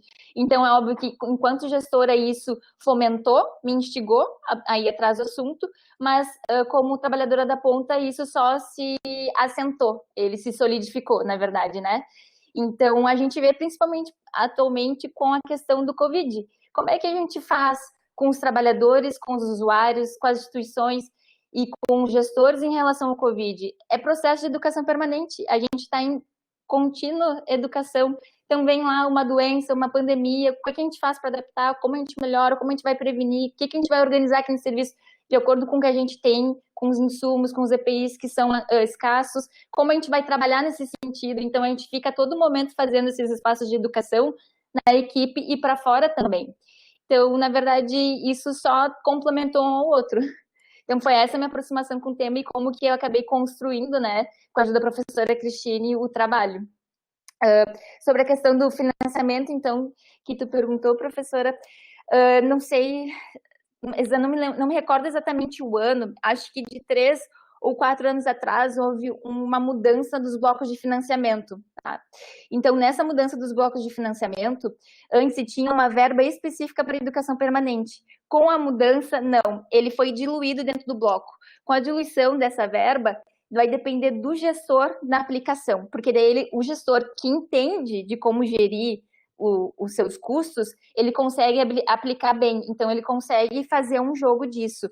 Mas é ruim porque a partir do momento que eu tenho um gestor que não entende o que está fazendo, como a gente tem municípios menores, onde a gente tem motoristas, como secretários de saúde, ou a gente tem, digamos, não estou menosprezando o motorista, não quero ser mal interpretado, mas que não tem, digamos, o conhecimento para estar fazendo tomada de decisão, ele não vai saber gerir esse recurso. Então, quando a gente tinha o bloco que ele era mais restrito, ou seja, eu tenho uma verba específica para a educação permanente, ele só poderia aplicar essa verba para a educação permanente, então ele não conseguiria utilizar essa verba fora daquilo. E agora, nessa nova modificação, não, como ele tá dentro, tu consegue jogar um pouco essa verba, assim, não sei se me fiz muito clara, mas é que é detalhe do bloco que mudou e daí a possibilidade de fazer a utilização de recursos de uma forma mais diluída, assim, que não precisa dizer, olha, essa verba eu apliquei para fazer educação permanente. Então, isso dificultou realmente, como a senhora trouxe.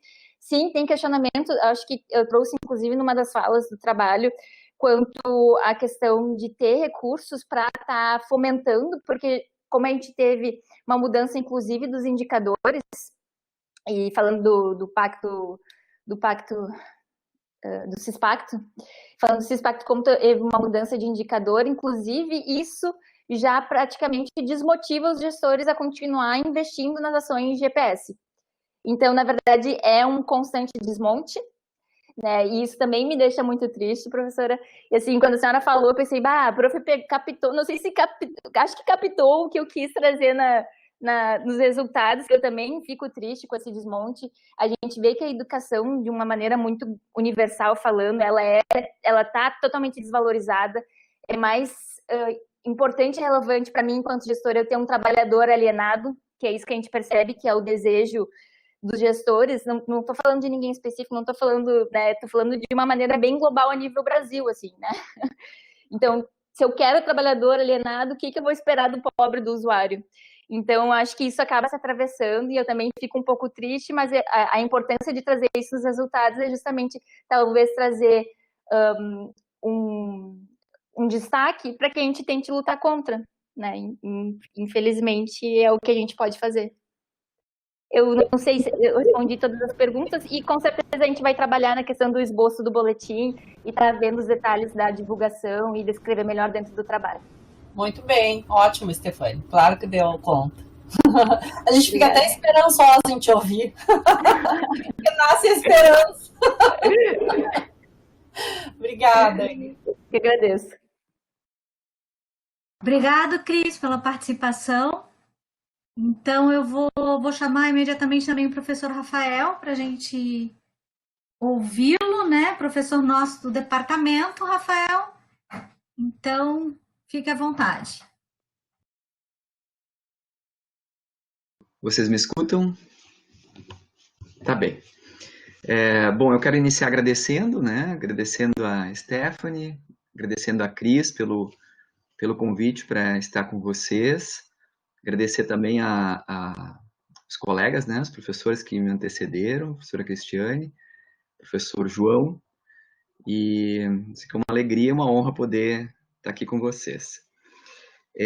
Bom, eu quero dizer assim, Stephanie, que a minha disposição, então, foi uma leitura de colaboração, né? Eu acho que tu traz essa metáfora para a gente, né? Essa analogia da colmeia, e é um pouco com isso que eu começo a reflexão do teu trabalho, né?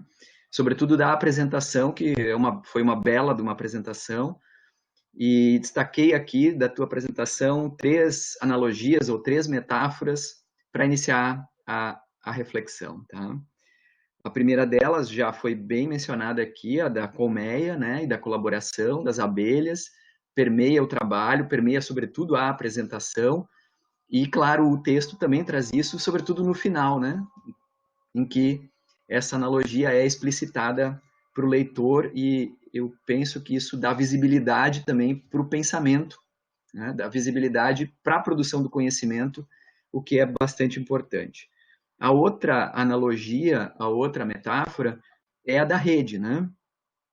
Quer dizer, que tu trouxe aqui na apresentação de forma mais expressiva, né? Esse transconceito, que eu gostei bastante, desse modo que tu explicitasse, mas sobretudo da ideia de um entrelaçamento de pontos, né? E para trabalhar a ideia do SUS, da rede, da educação permanente em saúde, é fundamental pensar essa rede que sustenta e ampara, né, essa concepção, né, que é uma concepção pedagógica, uma concepção política, é uma concepção de sociedade que está entrelaçada, né?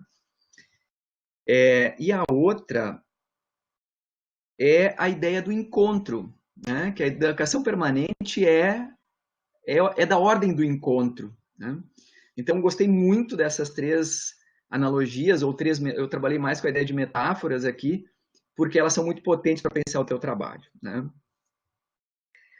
Bom, dito isso, eu também queria dizer que falar por último é para o bem e para o mal, né? Para o bem porque, nossa, já os professores que antecederam já tocaram vários aspectos, então todo o roteiro que a gente vai compondo a partir da leitura, ele se desfaz, né? Agora, né? Ele se recompõe, porque algumas coisas eu realmente vou passar, porque já foram bem colocadas, e outras vou frisar ou vou destacar, e, enfim, algumas, dentro do possível, né, tentarei contribuir no trabalho. E assim, da tua apresentação articulada com o trabalho, eu vejo que tem uma coerência muito grande e cada vez mais que eu tenho participado das bancas, assim, esse é o fio condutor da produção do nosso conhecimento, né? Quando a gente consegue articular a partir das nossas experiências essa caminhada, mostrar essa caminhada, mostrar esse fio condutor que é também autoral, né? Então, e nesse sentido, a apresentação é um momento também de autoria, assim como a própria escrita acadêmica, ou a escrita do artigo, ou a escrita da dissertação, tem um processo autoral, porque, na verdade, é a Stephanie produzindo conhecimento, né, a partir da sua experiência, da sua trajetória de vida, da sua experiência profissional, mas também acercada desse conjunto de pensamento que vem antes da gente, não é? Esse pensamento ancestral que já produziu coisas e produziu ideias no tema que a gente opta ou está escolhendo, né? Então, essa construção é muito autoral e a gente vê muito isso no teu trabalho, né? Então, começo te parabenizando pela construção explícita que o teu trabalho tem, né, em toda essa caminhada, e agora é materializada na apresentação, mas não só na apresentação, também no diálogo que tu fazes com a banca, né? É muito potente esse momento por esse diálogo, né? Então, a gente, quando tu mesmo faz uso da palavra a partir de uma consideração, a gente percebe que tu tem uma caminhada, uma trajetória que te permite dizer questões que são da ordem do teu trabalho, mas que, como traz o professor João, tem questões que são da ordem do universal, né? Que tu dialoga com essa dimensão universal e que estão materializadas no texto, né? Ou se materializam no texto. Então, com essas palavras, eu já reconfigurei um pouquinho o texto aqui do parecer. Vou pontuar, então, alguns aspectos, tá? Frisar, por exemplo, que na parte introdutória do texto da dissertação, não do artigo ainda, né, do texto da dissertação em si, eu diria que a tua apresentação sobre o conceito de educação permanente em saúde, né, está ótima. Acho que tem uma capacidade de síntese também muito potente, embora eu concorde com a professora Cristiane que tem alguns momentos que é realmente muito... tão objetivo que a gente fica... Tá, mas... Né, mas eu até entendo que para o texto aqui, da dissertação em si, tá bem. E eu acho que a professora Cristiane trouxe muito bem. Por exemplo, a questão metodológica, foi a mesma impressão que eu tive. Eu não tive essa leitura na hora, mas agora, com a professora Cristiane mencionando, a questão metodológica talvez sim precisasse um pouquinho mais de elementos, de um diálogo com a referencial, mesmo que tu traz o Ian, mas de trazer um pouco mais para o leitor, né, do caminho que tu fez para chegar na questão da metodologia holística, né, que é bem legal, mas tem implicações, né, do próprio trabalho metodológico. Mas então, voltando à questão da contextualização, acho que o conceito de educação permanente traz muito bem, e de forma sintética, mas muito bem, está ótimo, essa articulação com o campo da educação e da saúde, né? O diálogo com a interprofissionalidade, tu pontua isso muito bem, e depois, claro, com o quadrilátero bem apresentado, né? Na inquietação, talvez seria uma questão de tu olhar um pouco mais com a lupa no termo, tá? Porque, assim, como estão sendo construídos nos processos de gestão da educação permanente em saúde os caminhos metodológicos participativos. Caminhos metodológicos, a palavra praticamente é a mesma, né? Porque metodologia é o caminho. Então, talvez de dar uma olhada de como no texto em si, deixar, porque ele é um lugar muito central, quer dizer, é a tua questão central, né? Então, talvez dar uma lapidada ou em caminho ou em metodologia, né, para não ficar as duas palavras juntas e tenham praticamente o mesmo sentido, né? Mas isso também, depois tu conversa com a Cris para ver se é bem isso que eu estou também pensando, tá? Mas como eu acabo implicando muitas vezes com as palavras, né? Então, dá uma olhada se não passa esse o sentido, tá?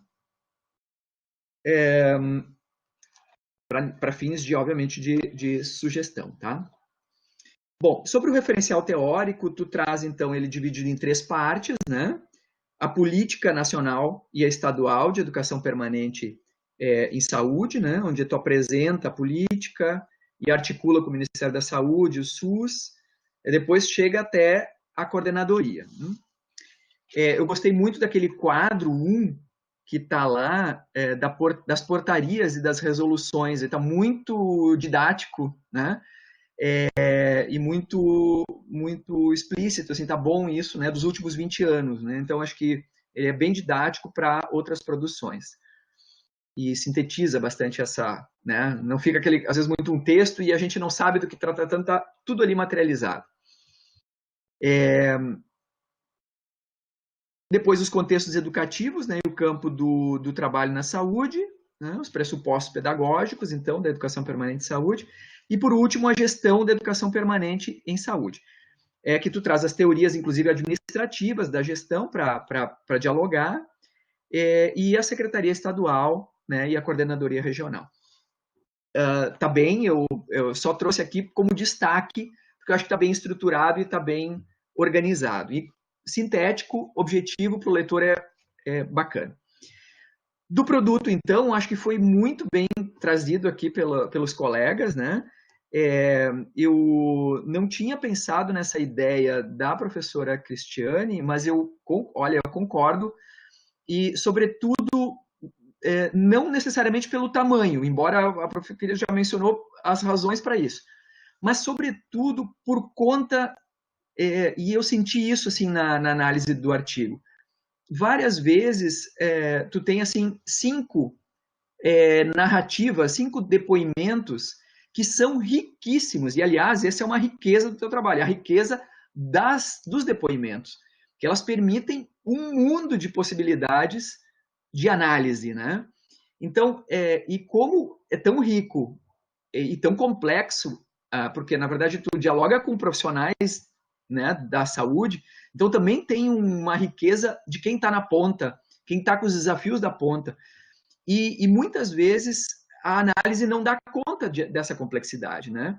E eu entendo que não tem como dar conta mesmo, né? Até porque tu tem um foco de trabalho, mas se eu ia te sugerir, na verdade, ou tu reduz a quantidade de narrativas, de depoimentos, ou tu realmente desmembra em 2 artigos. Eu acho que é uma, né, claro, e eu depois, isso não para agora, né, não seria para a finalização do trabalho, porque eu considero o trabalho finalizado, mas talvez para o envio do artigo para a revista vá ser melhor ou tu pensar em desmembrar em 2, ou tu enxugar, e aí pode ser o mesmo processo, né, de enxugar os depoimentos para dar conta dessa complexidade das narrativas, né. E aí eu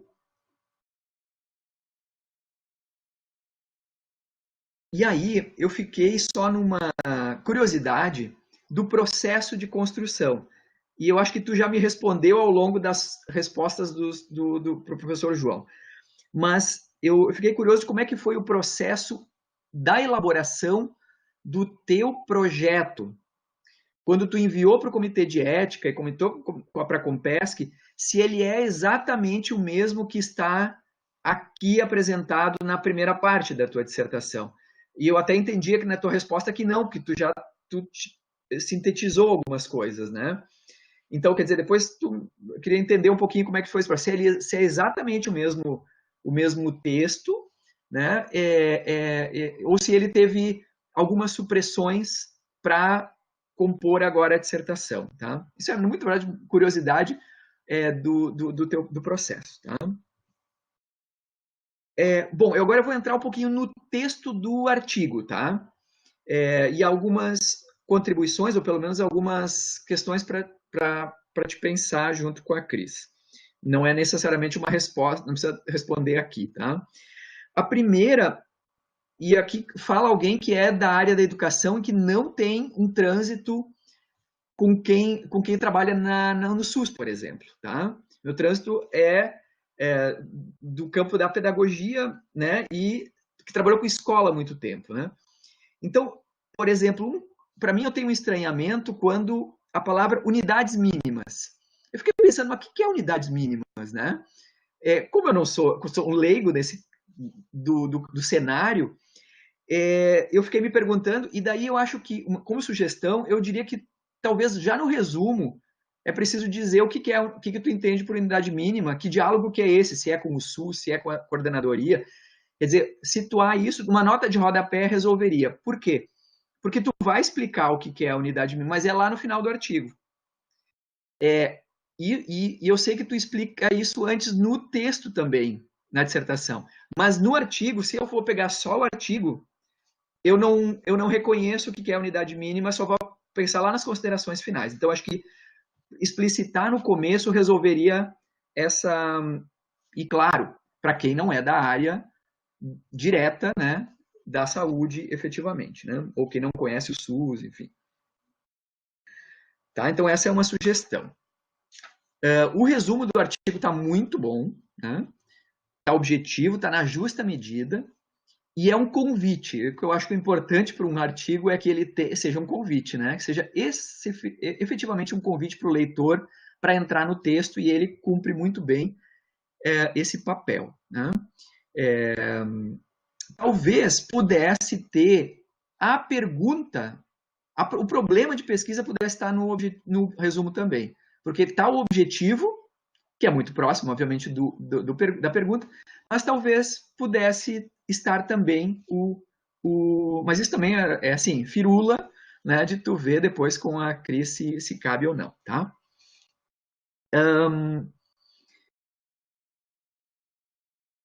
Na introdução, então, né, o termo redes de saúde, no segundo parágrafo, aparece 4 vezes. Eu acho que aí tu podia dar uma olhada, dar uma lapidada nele, e aí só uma questão mesmo de lapidar ou refinar a escrita, tá? Situa muito bem o debate da gestão de redes, né, de educação permanente em saúde, né, e explicitando, obviamente, a intencionalidade do trabalho ali no começo, tá?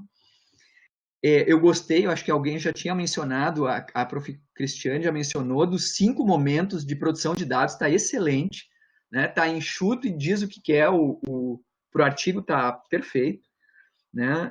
Tá, inclusive, no mesmo parágrafo, né? A gente tem ideia do todo do caminho que tu segues. O quadro apresentado na página 37, contendo o roteiro de orientações para a questão metodológica dos grupos focais e das entrevistas, eu também achei de um primor, né? Então, do ponto de vista metodológico, excepcional. Eu só acho que ele é quadro 1 e não quadro 2, tá? Embora, quer dizer, eu não sei, depois dá uma olhada, pode ser que seja mesmo o quadro para o artigo, né? Porque talvez tenha o quadro 1 na dissertação e o quadro... Então, quando for levar para o artigo, tem que dar uma olhada, né, nisso. E eu acho que aqui para o texto é assim mesmo, como está, né? Porque ele tem quadro 1 e quadro 2, mas quando for para o artigo, eu tenho que fazer essa alteração.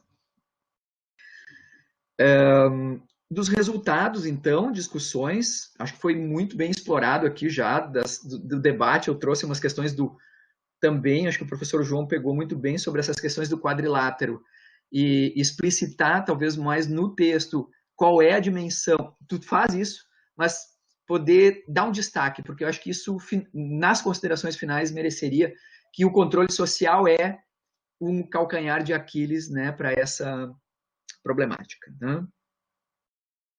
Então, aqui nos resultados de discussões, tu articula a teoria, a empiria e a autoria, né? Então, a gente vê a Stephanie costurando esse processo, é a voz da Stephanie aqui, o que dá a autoria, é o aspecto que eu tinha trazido no começo, que é o fio condutor, né?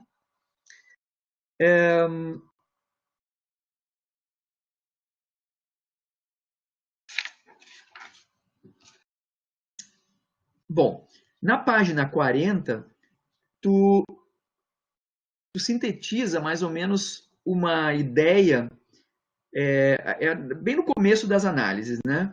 Sobre a ideia de uma postura altruísta do profissional da saúde, né? E aí eu fui fazendo algumas perguntas aqui, eu vou ver se eu consigo, porque eu já não estou mais nem lendo o que eu estou falando aqui, eu lembro das ideias, ver se eu consigo ler para explicitar efetivamente o que eu pensei na hora, tá? Embora tu coloques entre aspas a palavra, a definição chave, porque é uma definição chave, né?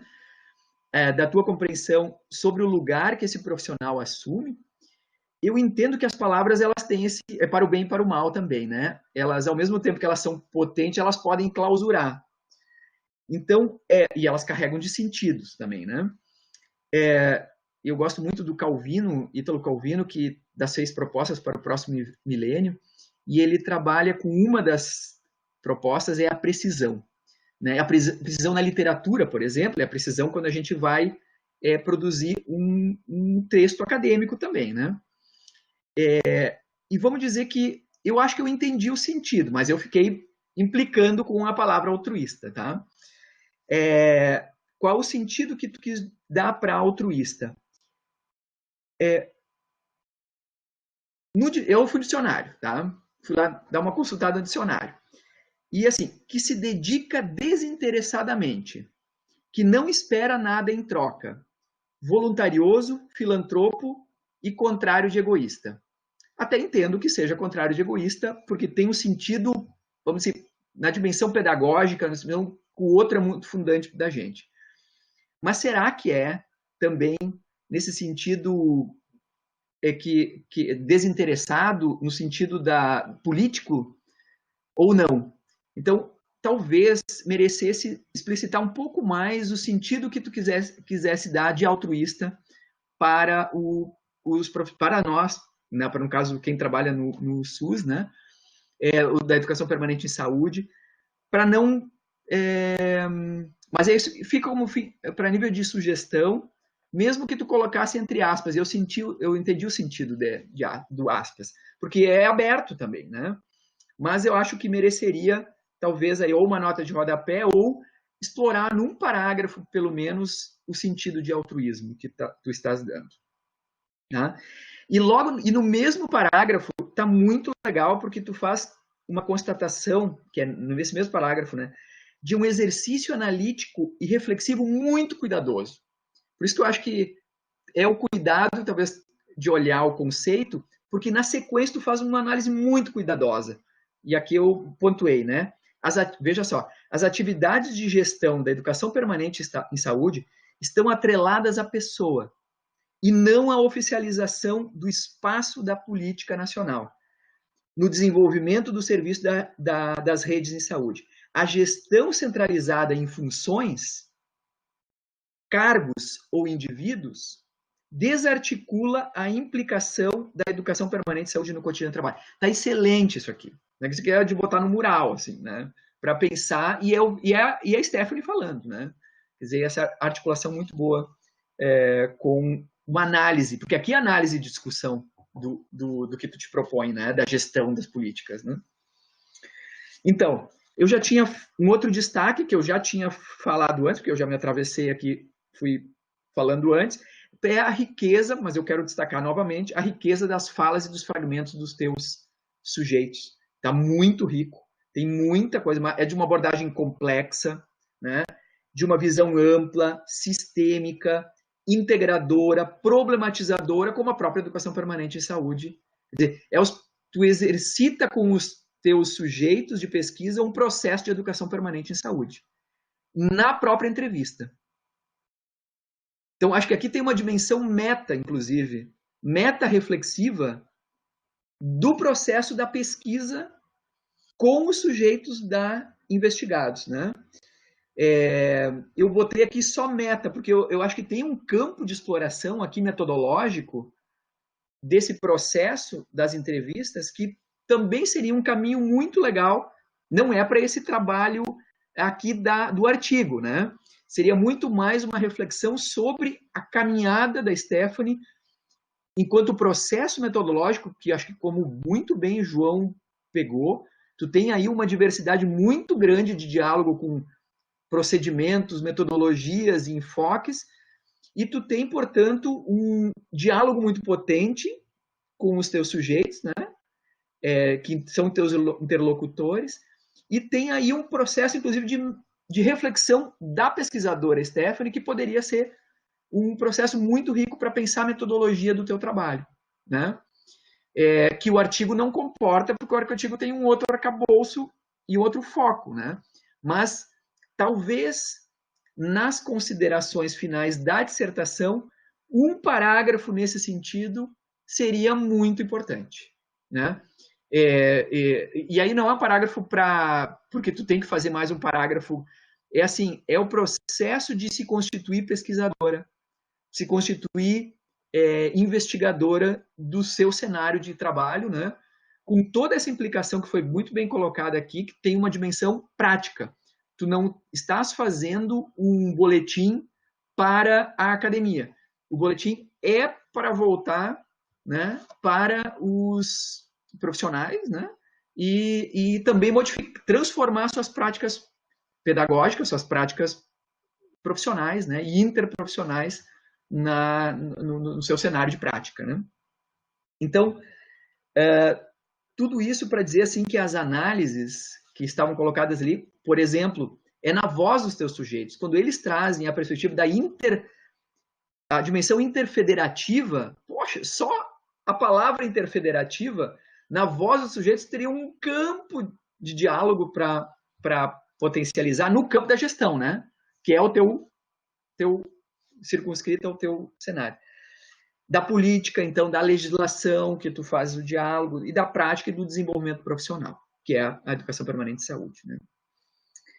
O que eu falei aqui é que tu tem uma abundância de depoimentos que, embora tenha feito um grande exercício reflexivo já no artigo, com autoria e com relação com a teoria e com a legislação, é humanamente ou quase impossível de dar conta dessa complexidade que foi dada aqui, né? Então, talvez fazer seleções, recortes.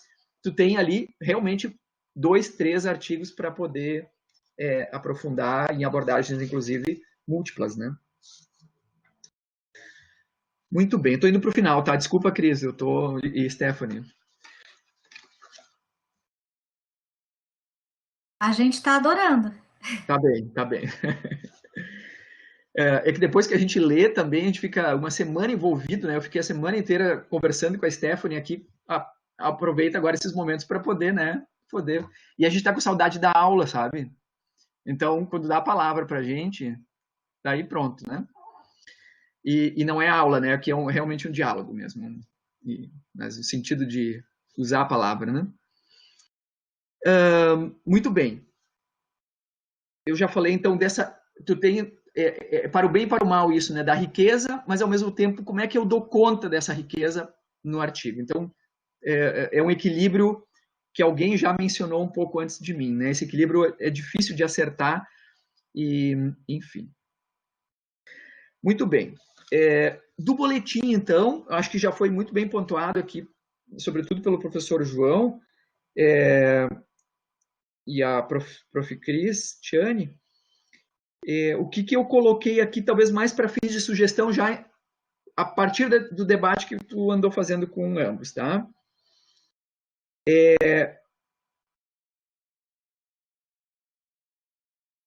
Talvez esse boletim pudesse ser um link, que fosse um link permanente vinculado ao PPG em SAL. Porque hoje, cada vez mais nessa nossa dimensão da cultura digital, a gente não trabalha mais com folder para... Claro que também usa, né, um folder impresso, trabalha o folder, o folder que a gente envia em PDF, tudo isso é importante. Mas para fins de colocar o link no artigo, porque eu acho que seria importante tu colocar o link no artigo da produção do produto, esse link teria que estar num link permanente, portanto, na universidade, né? Não poderia ser um link porque o artigo também vai ganhar o mundo, né? ou pode ganhar o mundo, mas enfim, vai estar numa revista. O leitor que vai ler o artigo e vai ficar interessado no boletim, ele pode acessar o link. Só que esse link não pode ser um link que daqui a um ano ele vai estar fora do ar. Ele vai ser um link que vai ter que estar mais permanente. E aí, vinculado a um programa, seria mais garantido que ele estivesse permanente. E, inclusive, tu pode trabalhar com a ideia de que, se tiver atualização no boletim, tu trabalha com o link que é um link permanente, mas o boletim não necessariamente é permanente. Então, daqui a um ano tem uma linguagem que não está adequada para o boletim. Vamos imaginar o seguinte, né? Aconteça isso. Tem uma atualização. Então, eu posso ir lá atualizar e o link permanece o mesmo. Eu acho que, e é o que a gente trabalha hoje muito na questão da cultura digital, né? Tu não envia, claro, e tu continua enviando os folders em PDF. Mas ele vai morrer uma hora. Quer dizer, as pessoas não continuam distribuindo, mas o link está permanente. Então, minha sugestão é que, quando for enviado o artigo, já vá com o link permanente, né? Para ele ganhar o mundo de forma mais efetiva. Tá? Mas aí tu tem que ver depois com a Cris se isso é realmente viável, né? A gente aqui pode dar as ideias. Depois, se é possível, você tem que ver se é possível ou não, né? Enfim, para ir finalizando mesmo, nas considerações finais do teu trabalho, tu diz: o mestrado profissional me oportunizou o amadurecimento dos ideais construídos nesses anos de percurso formativo. Foi uma experiência para ressignificar conceitos, desconstruir preconceitos e transformar a minha realidade intelectual. Tá muito legal. E eu fiquei aqui me perguntando, então, e que não necessariamente tu precisa responder, mas eu fiquei me perguntando, que não é uma pergunta só para ti, mas é para quem se aventura a estudar e a investigar, a fazer pesquisa. O que esse processo te fez mudar efetivamente, né? Enquanto pessoa, enquanto profissional. Qual foi a principal transformação da Stephanie ao longo desse percurso? E o quanto esse estudo, né, considerando também os objetivos dele, e as muitas perguntas em aberto, podem contribuir para o aperfeiçoamento e a inovação da política de educação permanente na micropolítica e na rede.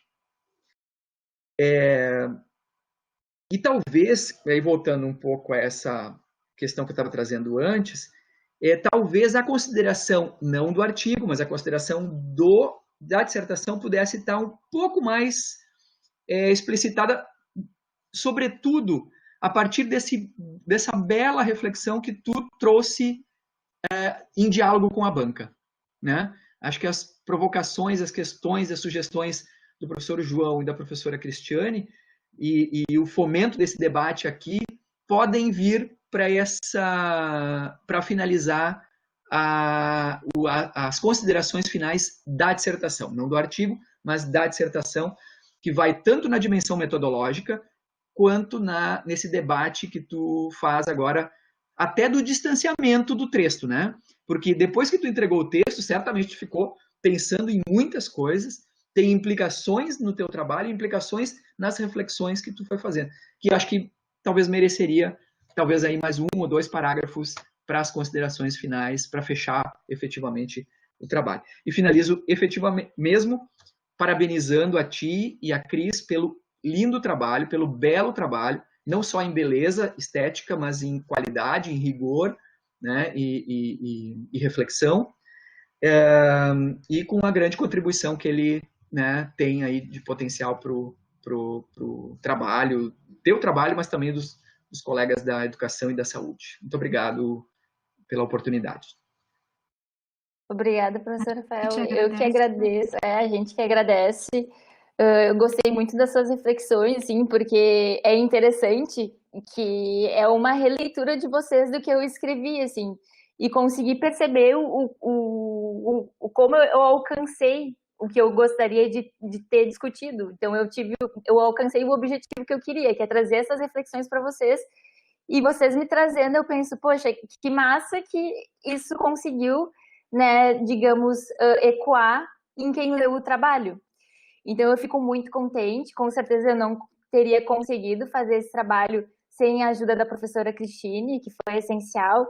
E muitas vezes eu dizia, né, a gente, quando tinha os momentos de orientação, a gente botava algumas coisas, eu gostei disso que tu discutiu, mas é muito denso, não dá para a gente abraçar o mundo, é muito complexo realmente, a gente vai ter que, né, trazer mais para um foco, e acho que isso é enriquecedor, assim, porque eu consegui perceber pela fala de vocês como tem muito mais ainda para expandir nesses possíveis artigos que podem ser desmembrados, e o quanto a gente pode estar dando, assim, outras perspectivas para essas falas, que sim, elas têm infinidades de interpretações ou de análises que a gente pode aprofundar, e para trazer um melhoramento para a análise como um todo da questão da EPS e da gestão, né?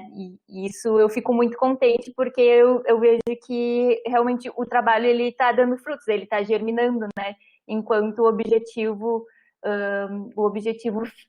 que instigou que ele se iniciasse desde o início. Iniciasse desde o início é boa, né? Que eles fossem... Acho que vocês entenderam. Obrigada, professor. Então, tá, obrigado, Rafael.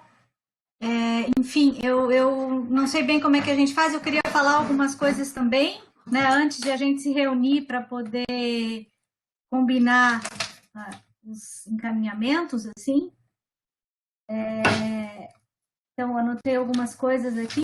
Eu acho interessante que, nesse momento da banca, comigo sempre acontece assim, eu me lembro do primeiro momento que o aluno chega para a gente, né? Quando o aluno chega para a gente com as intenções, com os desejos, né? E esse processo de construção, né? Na orientação, enfim, que é um processo que eu gosto muito, assim, que é muito rico, mas que também não é simples, né? E que eu me envolvo muito, né? Eu realmente também tenho nesse processo, me envolvo como autora mesmo, né? E aí eu estava me lembrando da Stephanie chegando e a gente fazendo as combinações, né? A ideia inicial nem era um estudo qualitativo, lembra, Stephanie, né? Tu tinha a ideia de um estudo, de um questionário online que cairia muito bem hoje, né? Hoje as minhas alunas estão fazendo, mas será? Não, eu acho que é mais rico a gente, EPS, para a gente poder enxergar de um modo inovador, singular e único a EPS. Eu acho que a gente precisa escutar essas pessoas e nós fomos assim, e tu abraçou isso, né, Stephanie? De cara, assim, e foi, então, tu é uma ótima aluna, né, eu não preciso falar isso, porque todas as pessoas que te conhecem sabem, assim, disso, tu sempre entregou muito antes, né, eu não me preocupava contigo porque tu estava lá na frente, tu me chamava e daí eu ia, né, a gente ia juntos, enfim, mas isso não tem o que dizer, assim, mas na questão, no momento final mesmo, né, na análise de dados, hoje eu estava dando a tarde inteira aulas sobre análise do discurso, como é difícil a gente ensinar isso para os alunos, né, não sei, os outros professores depois, enfim, a gente nem pode falar sobre isso agora, porque já está finalizando, mas como isso é difícil, eu não tenho uma dificuldade de ensinar. E tu apresentou o trabalho, assim, dessa parte, tu apresentou o trabalho. Porque tu foi lá e tu mergulhou. E tu fez os dados e tu apresentou os dados. Claro que eram dados que realmente o trabalho, eu acho que a escolha também do roteiro, a escolha da primeira CRS, né? A Patrícia, né? Que espero que ela esteja presente, o excelente trabalho que a primeira CRS faz, a qualidade dessa condução, como a Patrícia tem desenvolvido, a riqueza dos grupos, né? Tudo isso foi trazendo uma complexidade para o teu trabalho que não era tão simples, digamos assim, para apresentar esse texto, né? E o papel da orientação é um pouco de fazer essa limpeza, né, dessa escrita, principalmente que o aluno não tem essa experiência de texto, de escrita de texto, nem a gente tem, é realmente difícil isso na pesquisa quali. Mas eu acho que a gente chegou num bom, assim, né, num bom termo, de muita qualidade, e o bom é isso, que eu acho que é chegar nesse momento e a gente se sentir feliz com o que a gente está colocando, né? Mas eu fico, assim, realmente bastante satisfeita, né? Com o produto, e eu acho que a gente tem muita coisa para ainda desenvolver. Eu queria apontar umas respostas aqui, né? Realmente a questão do boletim, né? Primeira questão, a gente falou ontem, né, nas organizações. Eu acho que uma das coisas que a gente precisa apontar aqui, Stephanie, é que a questão da pandemia também quebrou muito o nosso processo. Tu nem colocou isso, mas a gente tem um projeto de extensão delineado, que é para fazer a atividade junto à primeira CRS, uma atividade de apresentação, né? Uma oficina, a gente tinha isso certo. Mas a pandemia realmente nos deixou, assim, sem poder fazer isso, né? E, ao mesmo tempo, o artigo estava tranquilo, né? E o boletim a gente tem também, nós temos a experiência dos saberes plurais, também colocar isso, né? Que nós temos já publicado uma seção de boletins, que é a revista do PPG, e então esse é um espaço que fica muito bom, porque fica digitalizado, né? Podemos fazer impresso, podemos ter o link digitalizado para o acesso, eu acho que é muito tranquilo, né? Eu acho que dá para a gente pegar essa seção e colocar para aparecer no teu trabalho, né? Já que a gente não pôde fazer a questão da extensão por causa da pandemia, mas isso tu queria botar, pô, precisa de um produto, né? E eu falei, tá, tudo bem, né? Eu falei, olha, não tem nada muito desenhado, mas podemos pegar ali a sessão, botar saberes plurais, um pouco das sugestões que a Cristiane, enfim, todos fizeram sobre isso. Eu acho que a gente pode arredondar para ficar mais interessante, né? Eu acho que a questão do artigo e da divisão, com certeza a gente chega nesse momento da defesa. A gente sabe que o artigo vai ter que ser mais trabalhado para a revista, né? E a gente realmente aqui a gente deu o máximo, né? E a prioridade é fazer a defesa. Mas a gente sabe que realmente é difícil escolher aquelas falas ainda nesse momento. A gente está muito envolvida, né? Depois da banca, e claro que ainda agora trabalhando, porque para ser aceito a gente precisa trabalhar ainda mais, tornar mais clara a nossa ideia, né? Acho que a gente vai amadurecendo, isso vai acontecer. Mas a sugestão de 2 artigos eu acho realmente, né? Eu também não tinha pensado, mas eu vejo que nós temos uma densidade de dados aí que é possível, né? Se a gente tiver fôlego de dividir e de reproduzir. Eu acho que vale a pena, porque o tema... Eu acho que a educação permanente tem sido produzido coisas, mas a forma como a gente abordou, pegando a gestão das redes, eu acho que é bastante inovador. Então, eu acho que as coisas... Quando vem isso, a gente conversou também, né? Eu acho que não pode ficar aqui marcado que a política... negativamente a política, né? Porque é muito rico o que se faz. Até o Merri, a Patrícia tem entrevistado agora aqui, mesmo na pandemia, né? Tem muita coisa rica e tem todos esses processos também, assim, de constituição da política, essa questão do altruísmo, né? Que o Rafael fala, Rafael. Tem a coisa da educação como paixão, né? Que é bastante conhecido isso no campo da educação, acho que vem isso também na EPS, né? Um pouco de... a educação não é uma profissão, não existe, às vezes, um respeito a uma oficialização àquele cargo, é um pouco... Essa ideia, eu acho que ainda permeia muito, né? Não, apesar de as pessoas colocarem como importante, ela não tem a devida estruturação, é isso que a gente mais quis dizer, né? E a gente quer convidar a Patrícia para participar dessas nossas produções, com certeza, e a gente pede desculpas se a gente não conseguiu dialogar mais agora, nessa época também da pandemia, né? Na própria produção aqui dessa apresentação, a gente acaba, por mais que é um mestrado profissional, e a gente se aproximou muito desde o início, fizemos reuniões juntos lá, no final fiquei pensando, meu Deus, como a gente deveria ter mostrado para a Patrícia, para ela, porque ela teria nos ajudado muito, né? E essas coisas ficam também, às vezes, mais corridas agora, por toda a questão de a gente ter parado, né? Enfim.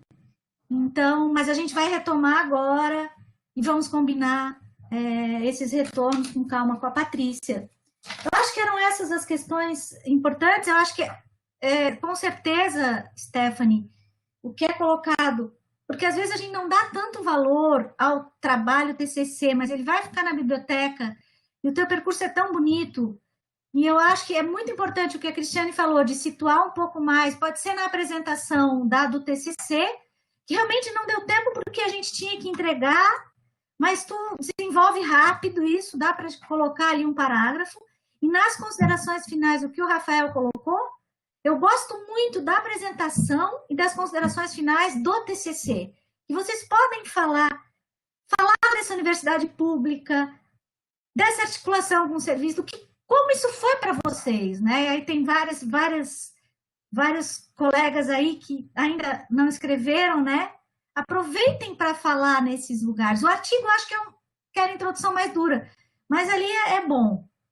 E agora dá para dar um ajuste, acho que tem ajustes para serem feitos, já olhando assim, algumas coisas de digitação também, mas são coisas que agora a gente vai fazer com calma, certo? Eu acho que era isso. Então, eu vou pedir agora, eu vou fechar um pouco a câmera, tá? E vou me reunir aqui no WhatsApp com os colegas para a gente poder conversar, tá? E ver a tua... Cris, fecha o microfone também. Eu vou fechar. Tá bom. Obrigada, Cris.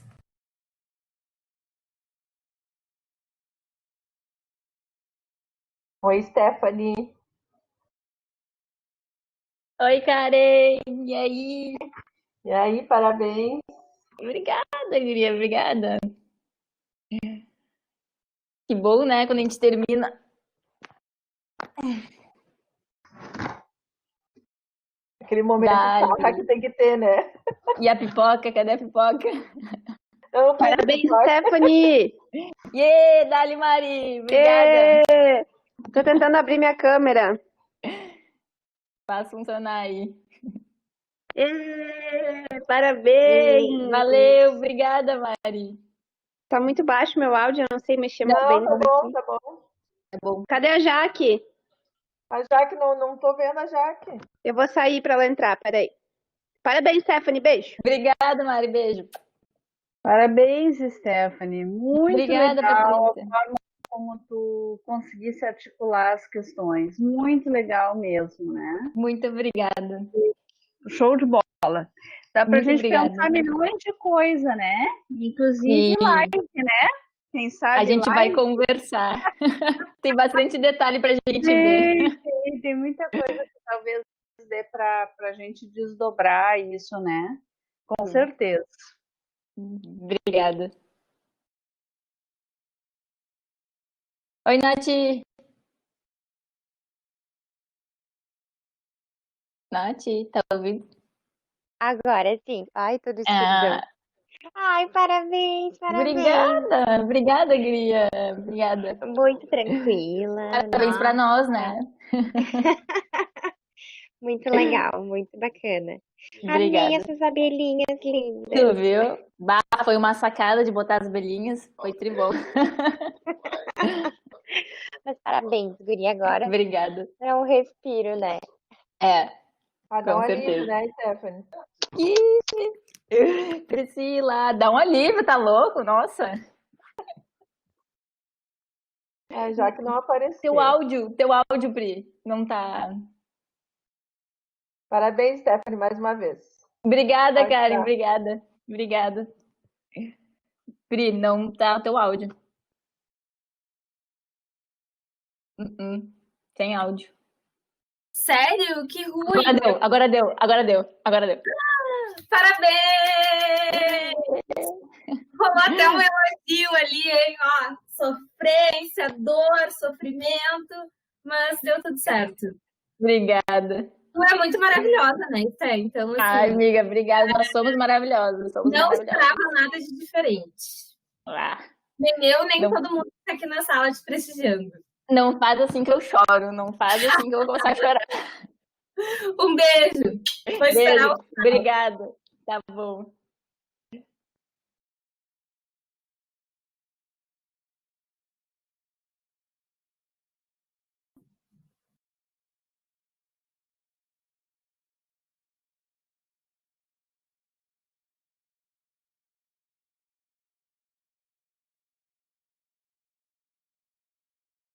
Ei, Salete, não dá para ouvir teu áudio. Teu áudio. Tem que ligar teu áudio.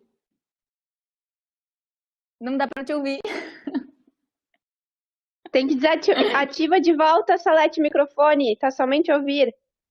Uhul, parabéns, Stephanie. Alana, valeu, muito obrigada. Não vou botar meu rosto aqui porque não tô no meu momento assim. Capaz, parabéns pra nós, né, gente? Parabéns, adorei teu trabalho. Não esperava menos de ti, né? Ah, capaz, queria. Ó, vou botar no teu, hein? Tamo junto. Tamo junto. Amanhã é Cris? Amanhã é Cris. Beijão. Beijo, obrigada. Eu entrei pra não te deixar sozinha, porque eu fiquei muito agoniada semana passada, sozinha. Até que surgiu a Prof. Carmen. Eu não consegui ficar até o fim. Eu assisti toda a tua apresentação e a primeira parte da banca, mas eu não tive como ficar até o fim. Foi até 9h15, 9h20. Sério? Bah, você... Passa voando, né? Oi, gente. Tá,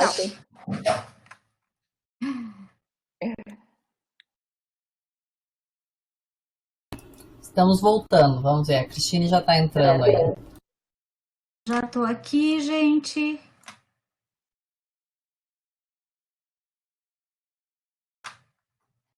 Um momento.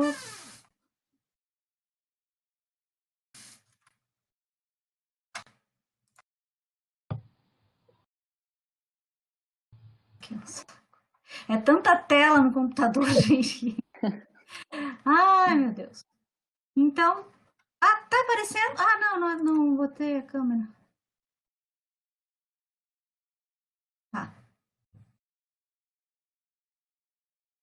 Então, Stephanie, gostaria então de ler a ata, né, de defesa, de dissertação da aluna Stephanie Caterine Paz Brondani, que defendeu o estudo intitulado Avaliação da Gestão da Rede de Educação Permanente em Saúde, estudo de caso da primeira Coordenadoria Regional de Saúde, a banca examinadora, no dia 28 de agosto, às 19 horas, por meio de uma webconferência, a banca examinadora composta pelos professores Rafael Arenhardt,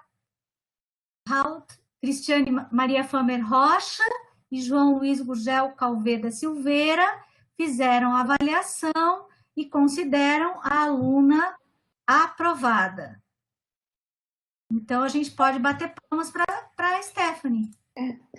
Muito obrigada, muito obrigada. Fico muito contente por isso. Parabéns! Obrigada. Então, Stephanie, eu passo a palavra para ti, então, das últimas, fazer as tuas considerações finais. Então, tá bem. Eu queria agradecer novamente, então, a banca pela disponibilidade. Com certeza, vocês fizeram contribuições que vão me ajudar a refletir e a melhorar esses vazios, essas lacunas, e com certeza dar um outro entendimento para quem for ler futuramente o trabalho.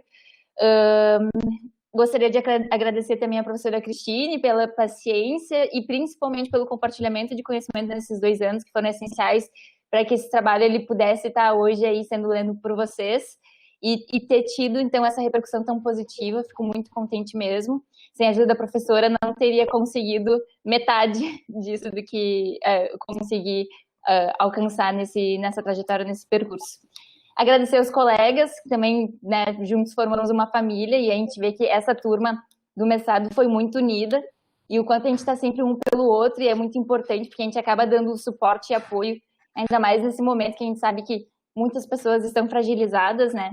Então, com certeza, os colegas estão aqui, os amigos, os familiares, então eu fico muito contente com a presença de todos, e claro, a Patrícia também, não esquecendo da primeira CRS, que também possibilitou que tudo isso acontecesse, possibilitando esse espaço tão rico e tão fértil que é a primeira CRS para a gente fazer esse estudo que foi tão complexo e tão denso assim.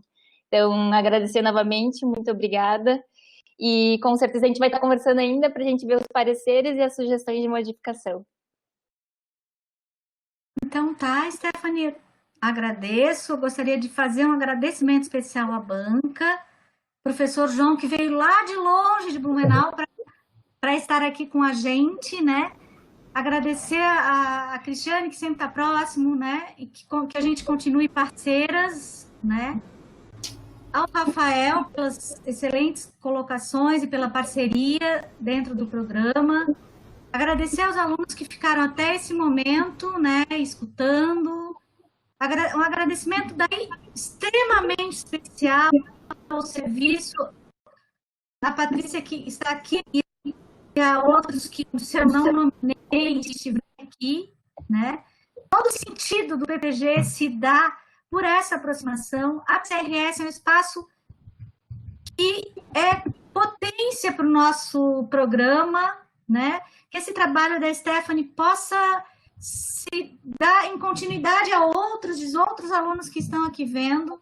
Acho que nossa intenção é essa, realmente. Então, a gente vai para casa, né? Que a nossa casa agora é lá dentro, né?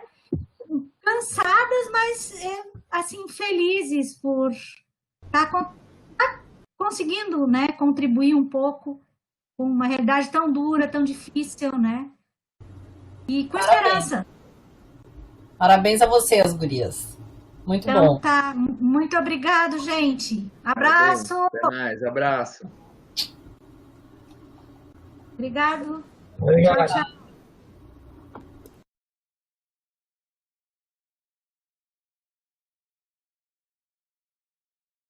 Tem que desligar agora, Stephanie. Agora tem que baixar a adrenalina.